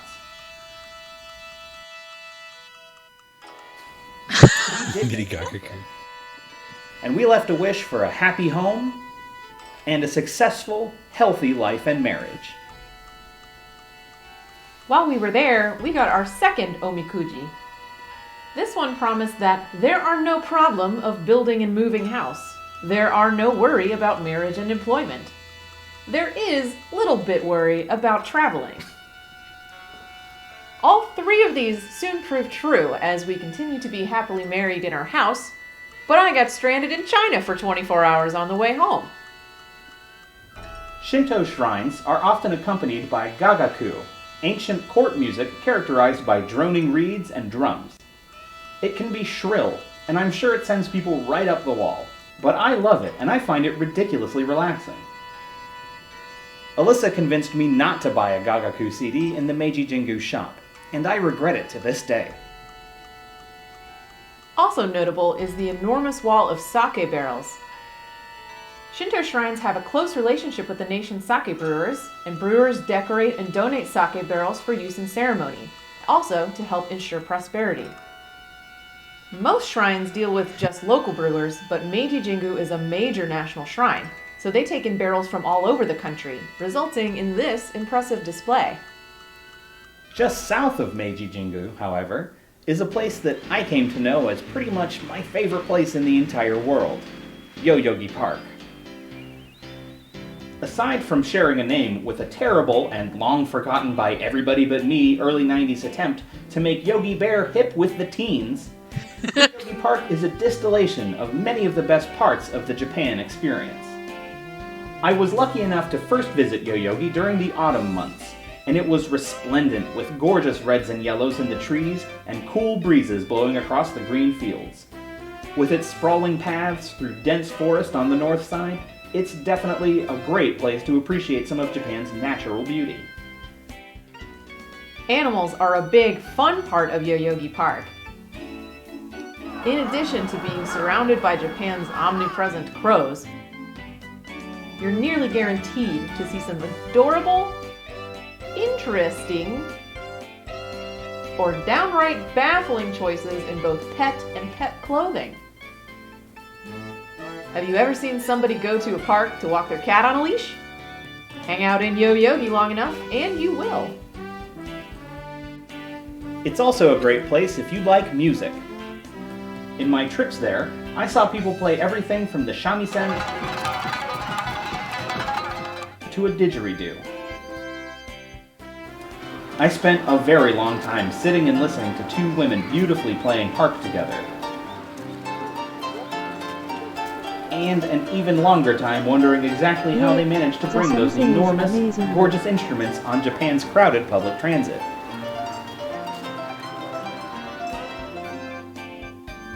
Want some food? Yoyogi Park is bracketed by rows of vendors selling delicious street fare. Yakisoba, takoyaki, nikuman, and more are all at your fingertips. One vendor we visited dumped more than a few extra castella, or sweet waffle balls, into our bag, and then she smiled warmly and said, "Nihon no odo-san."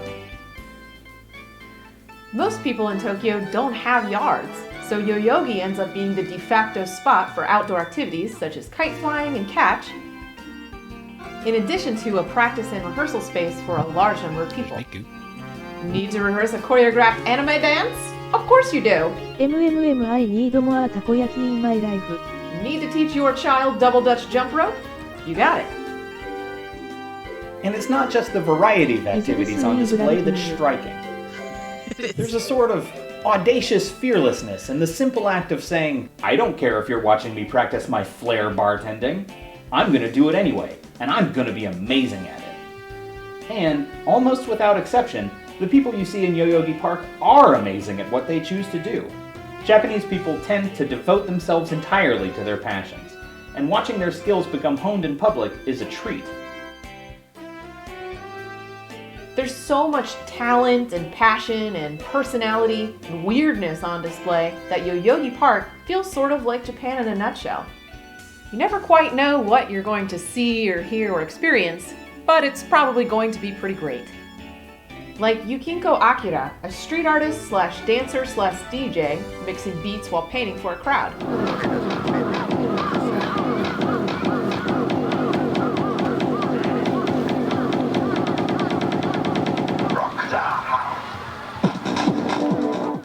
Or, if you go on Sundays, you'll surely see members of Tokyo's competing rockabilly family, like the Strangers or the Early Rollers, gathering in the courtyard to twist the day away while trying to play their music louder than each other. These people are amazing. Look at that hair. And also, she may not know it, but I've decided that this girl is my Japanese girlfriend. Isn't she dreamy? Hey man, if you can make it happen, more power to you. She's pretty awesome. Yes! Long story short, Japanese religion is neat, and Yoyogi Park is great. Now, let's eat some candy.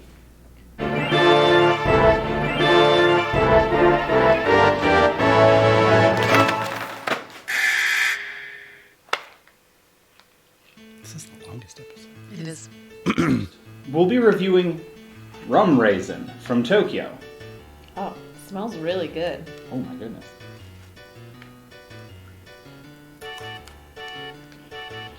You can really taste the rum. Oh man. Wow! Whoa! Tastes like booze! These are great. This is good. Damn. Okay, I love these. I'm gonna catch a buzz. Next up, we have a seasonal treat that is now out of season because Albert was supposed to write this episode 3 months ago. Pumpkin. It says trick or treat. Cute. It's February. What does it smell like pumpkin? It does not smell like pumpkin.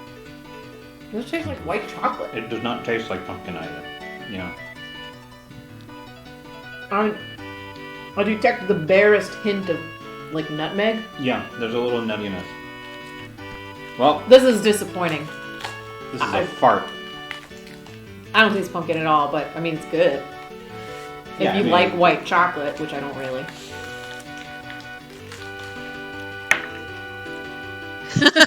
As far as the rum raisin goes, I don't know. It was awesome. I mean, it really tasted like rum. You could really taste the raisin, and it all blended together into a really smooth, great taste. It's a really great dessert. This is a hater. I'm going to give it 5 Kaminarimon out of 5. Yeah, I agree. It's one of my favorites so far, so I'm gonna give it 5 out of 5 cat on leash. Awesome. Pumpkin, on the other hand, it's not bad. It tastes good. It's a good dessert. It's a good candy. It's very chocolatey. It's white chocolatey. So, I mean, overall, I'd give it a 3 out of 5. But judged on the merits of being pumpkin-y, I'm going to have to give it a 1, my girlfriend. I'm gonna say that pumpkin was so disappointing, and it tasted like, not only did it taste like white chocolate, which is not my thing anyway, it tasted like the kind of white chocolate Easter candy that you get from the dollar store. So I'm gonna give it 1 didgeridoo man. Okay, well that's going to do it for this episode. Be sure to tune in next week. Yes, next week we're going on some kind of a schedule now for an Albert's Adventures bonus episode. See you there.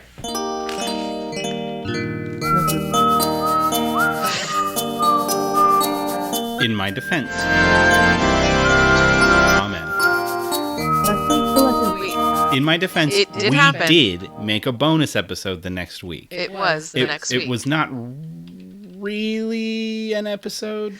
Yeah, we weren't going to show it tonight. It's not really an Adobensha. It was a trick. A trick just to announce our pregnancy. Yeah. So we used that as a way to sneak in the fact that we made a baby.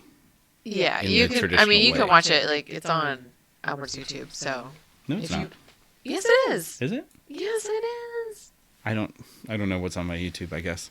So, It's a hell of a bonus. This has also been a hell of a week. The week has been 5 years. No, it had not been brought back from Japan. It was. No, this was it like was 2 almost, years after I got back from Japan. No.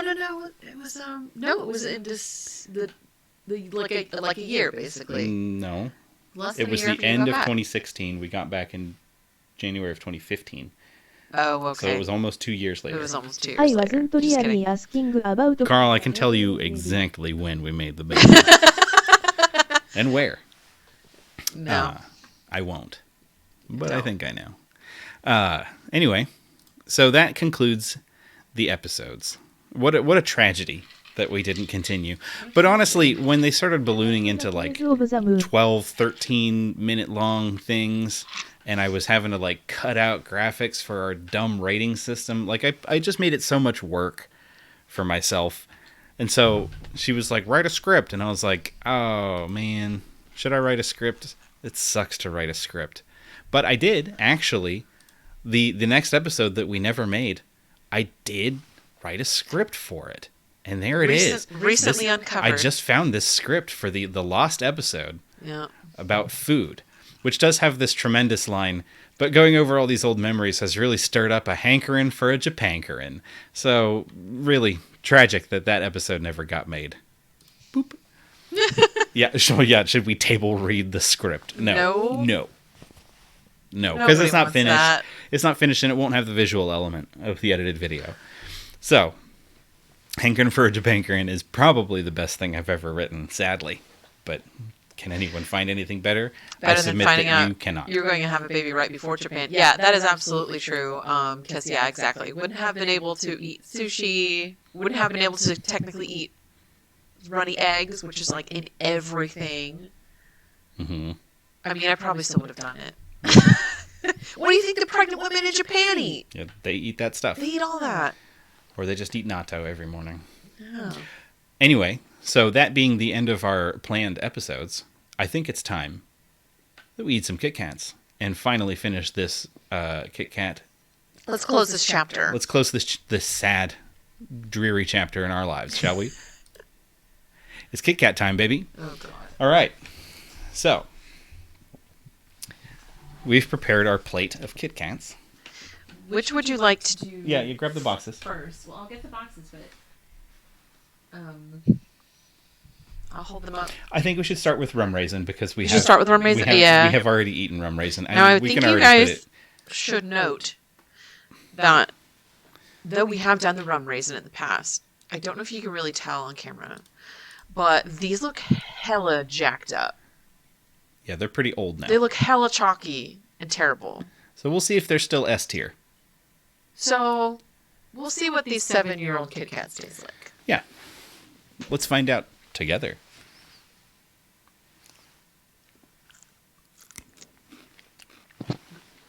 Oh, it kicks ass. These rule. They taste a little stale. They're stale, but they taste great. But the The taste flavor is still there. Rum raisin is so good. is one that I savor. It's an S tier. S tier for both. There we go. It's excellent. Num num num. I'm really sorry if this is a loud chewing sound. Yeah, she's chewing right in the mic. It's okay. Yeah, I don't know. Should have some ginger to cleanse the palate. Mm-hmm. We do have ginger. Should I go slice us some ginger on the mandolin? No, sick. Oh yeah, should I add the ASMR tag now? Okay, so we'll let the wisdom of the crowd determine what we should eat next. Should we eat Benny Emo purple sweet potato flavor, or Kobe pudding flavor,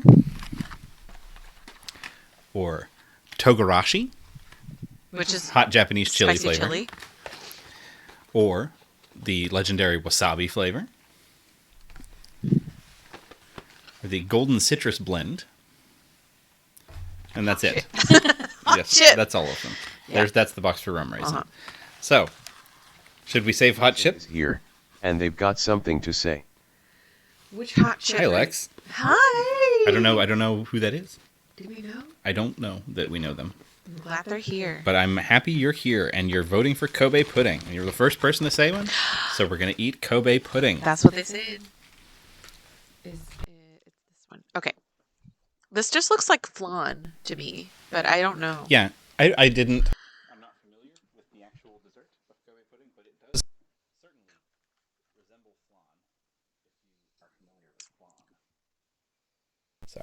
Man, this one didn't look as decrepit as the rum raisin one, but when I snapped that thing, it was like a fine powder. It rained down on the plate. Always room for a little Christmas pud, eh? Always room for pud. Oh, it's so stale. I can get past the staleness, though. I'm an adult. Well, snort it. I made that mistake once, so I won't do it again. It's fine. Fine, it just tastes like flan, honestly. Yeah, it's like custard. It's like a caramely, custardy flavor. They're fine. Now, maybe if we threw it in the toaster oven, that'd be worth writing home. Yeah, it's not as good as creme brulee. I think it's a B for me. I was going to agree with that. Here's the ultra exciting tier list surprise of when we agree on everything. Right. It's fine. Yes. Eat special Kit Kats with us. Yes. That's exciting. Okay, However, yours are probably from this decade. These ones are very much not. They're finely aged. So we've been told to do wasabi next. Yes. Okay. I'm a little scared of this one. I'm not. Brave New World. Hold on, I have to cleanse my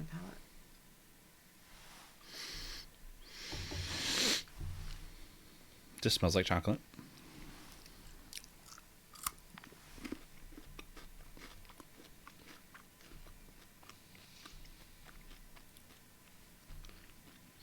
Where's the wasabi? Not present. Just tastes like white chocolate, y'all. The wasabi is, sir, not appearing in this Kit Kat. No. It probably aged out. It probably... Oh, I taste making it up. I can't tell. If I taste a little heat on the back end there. Nah, it's gone, folks. I'm sorry. It just tastes like a white chocolate Kit Kat. Sorry, everyone. The wasabi is a letdown. That's a bummer.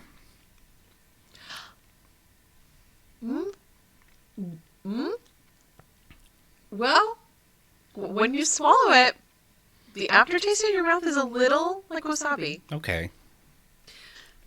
But not enough to... It's not. Unfortunately, this is a D tier for me. This is a D tier. Yeah, it just tastes like shitty white chocolate. Sorry, everyone. That's a bummer. But, who knows if it, aged out of it. Who knows if it would have been different when it was fresh. It's true. Yeah, we're not giving it the best possible scenario. Yeah, perhaps it was better 7 years ago. Perhaps all of these much better 7 years ago. That's true. All right. I think... What next? We have golden citrus, purple abe, sweet potato, purple sweet potato, and spicy togarashi spicy chili.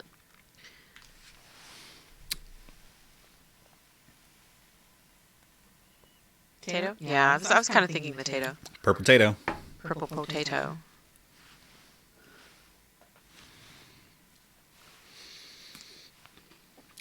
Potato. Potato diedo. It tastes like a sweet potato. But Sweeter. Like a sweet potato with marshmallow on it. Yeah, it's definitely got that starchiness to it. Yeah. Ooh, I kind of like this one. Potato dad. Oh, potato dad.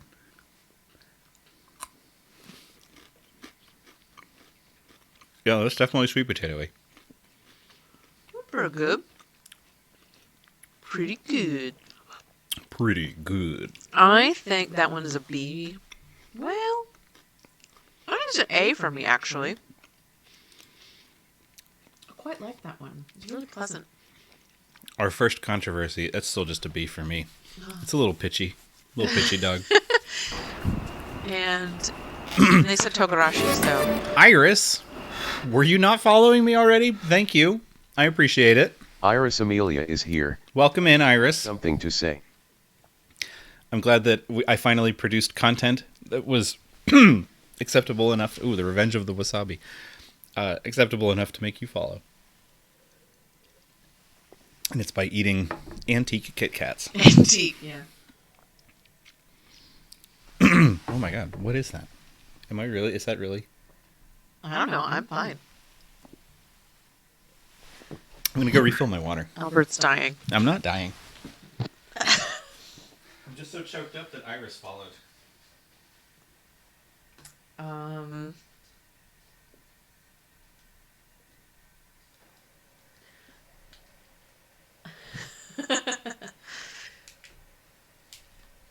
No, I need the stereo. If he dies, I'm keeping it.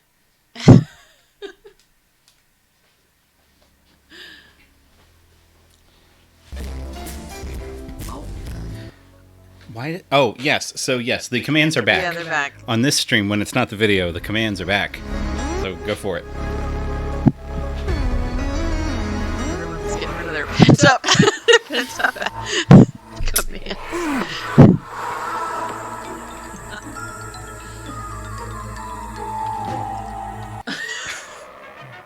Oog!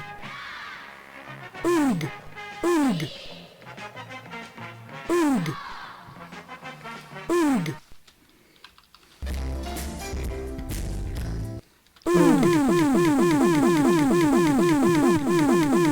Yeah, Iris is gone.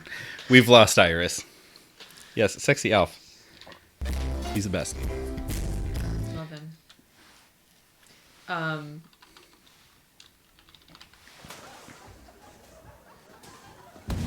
Oh, I don't have to do that. I can actually just click them and make them happen. Holy shit! Piss!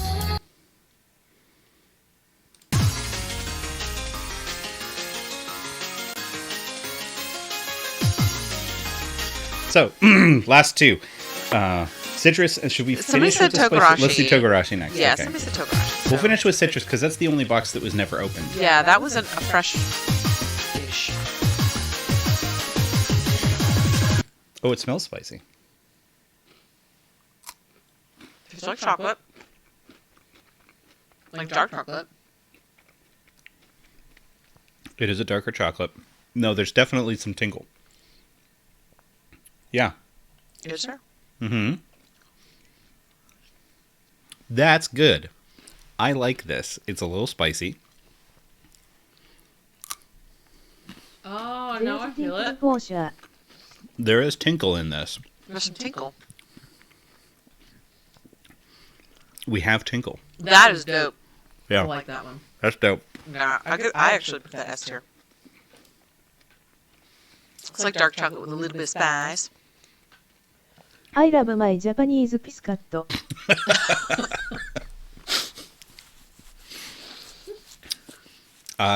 Megan, next time you're in town, we'll let you try a Togarashi one. We'll save I one think we for have you. some left, right? Mm-hmm. There are a couple left. Some of these we did bust into and let our friends try at some point in our garage during the beginning of COVID. I was a little drunk though, so I don't really remember. But yeah, how much. we have more Togarashi remain. Oh, that's pretty good. Do I say S tier though, or is that an A for me? A. Okay. Word. Yep. Okay, last one. Last one is the Golden Citrus Blend. Do you know what region this is from? Why, let me look. I want to know. Oh, I bumped the microphone. This is Kankitsu Ogon Blend. So, where is that? Where is it? Let me Google it.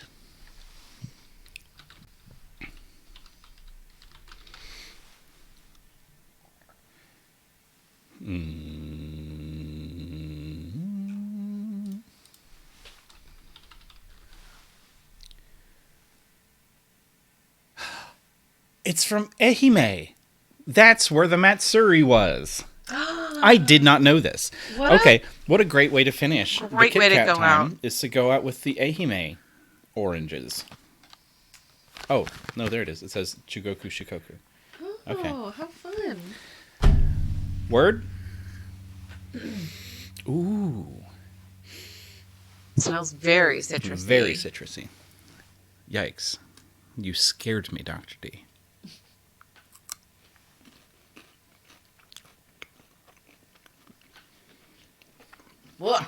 Potent. Oh.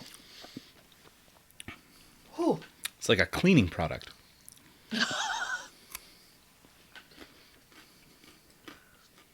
Ooh.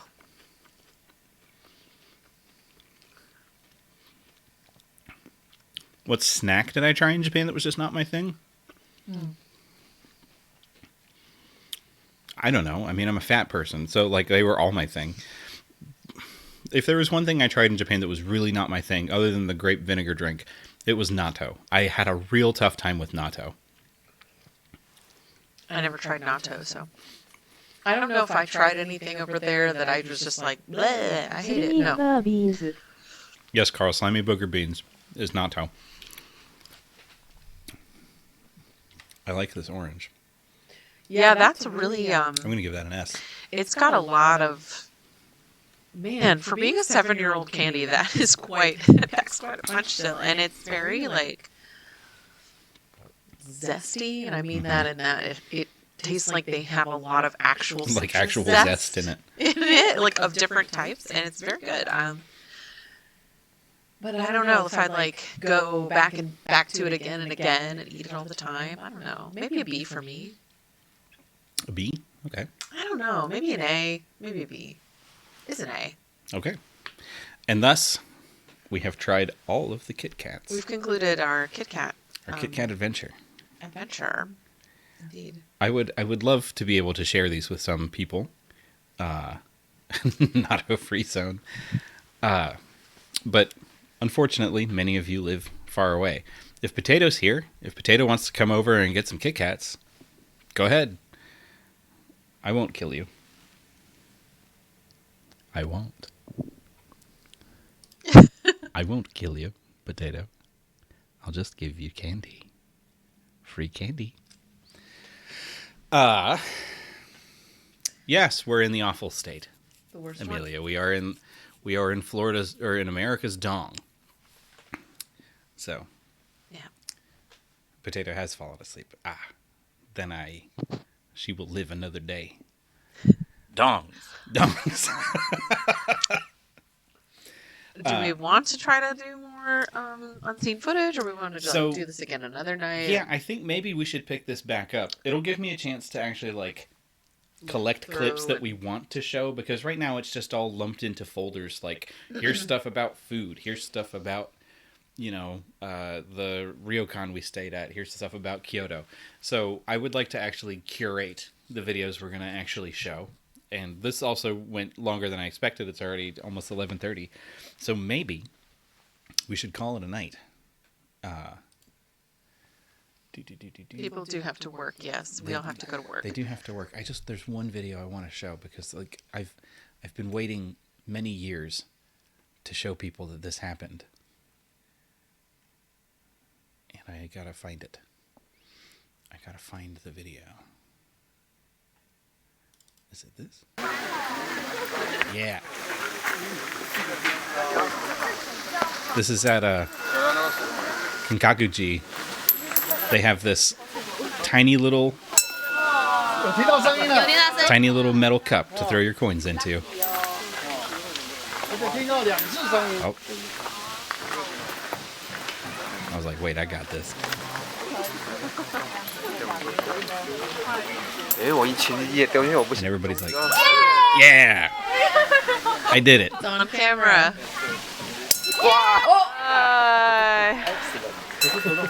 Good job. Yatta. I'm the best. So, look forward to... Well, actually, I think that first one was somebody else. I forgot. So, yeah, I think that was the face I made, was like somebody made one before me. Oh, really? Oh, yeah, that was somebody else. It was somebody. I'm like, what the heck? I'm the best. So, look forward to more. Look at your cute little face. If you want to. Sax, do we need to have a little talk? So, I don't know if you know what Sax is referring to. Sax was trying to play Parappa the Rappa on stream and was having a difficult time dealing with the lag. And he got to the chicken cooking level, which is very hard, and could not beat it. And then started a stream and was like, okay, guys, I'm going to beat the chicken level. And then he did. He did a great job. And then at the end, the pause button came up, because what he had done was he had played it offline, beaten the chicken level, and then clipped out the video of it, and then just played it on stream and pretended to push the buttons. So, Sax is a liar. Never trust Sax. So I did make a redeem for his channel, where it's Memento, where it's like the Polaroid of him looking at Teddy, except it's Sax, and he flips it over and says, do not trust his lies. Don't believe his lies. Don't believe his so lies. Yes. So Sax is a fraud. Sax is a liar and a cheat and deserves to be in jail. I said it. Indeed. Also, everybody follow and subscribe to Sax. I know that pretty much everybody in here already does, but Sax is great. He's probably one of the most genuinely nice people I've ever encountered, and it was just on internet. So, is there anybody online? Should we do a raid? Is this a weird raid? Is this a weird stream to raid out of? A little bit. Oh, the baby's crying. God, the Baby's screaming. Hold on. Okay, I guess Alyssa's going to have to say goodnight. I might have to say goodnight. I love you. Bye. Baby just started freaking out. Nobody's online to raid. Or nobody I'm following, anyway. Does anybody know anybody cool? Nobody knows That anybody cool. quiz is super weird. I don't like super weird people.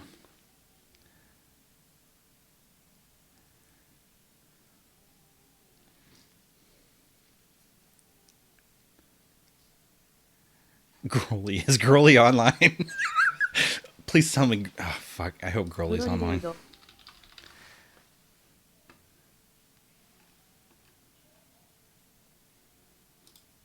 Wait, I'm not.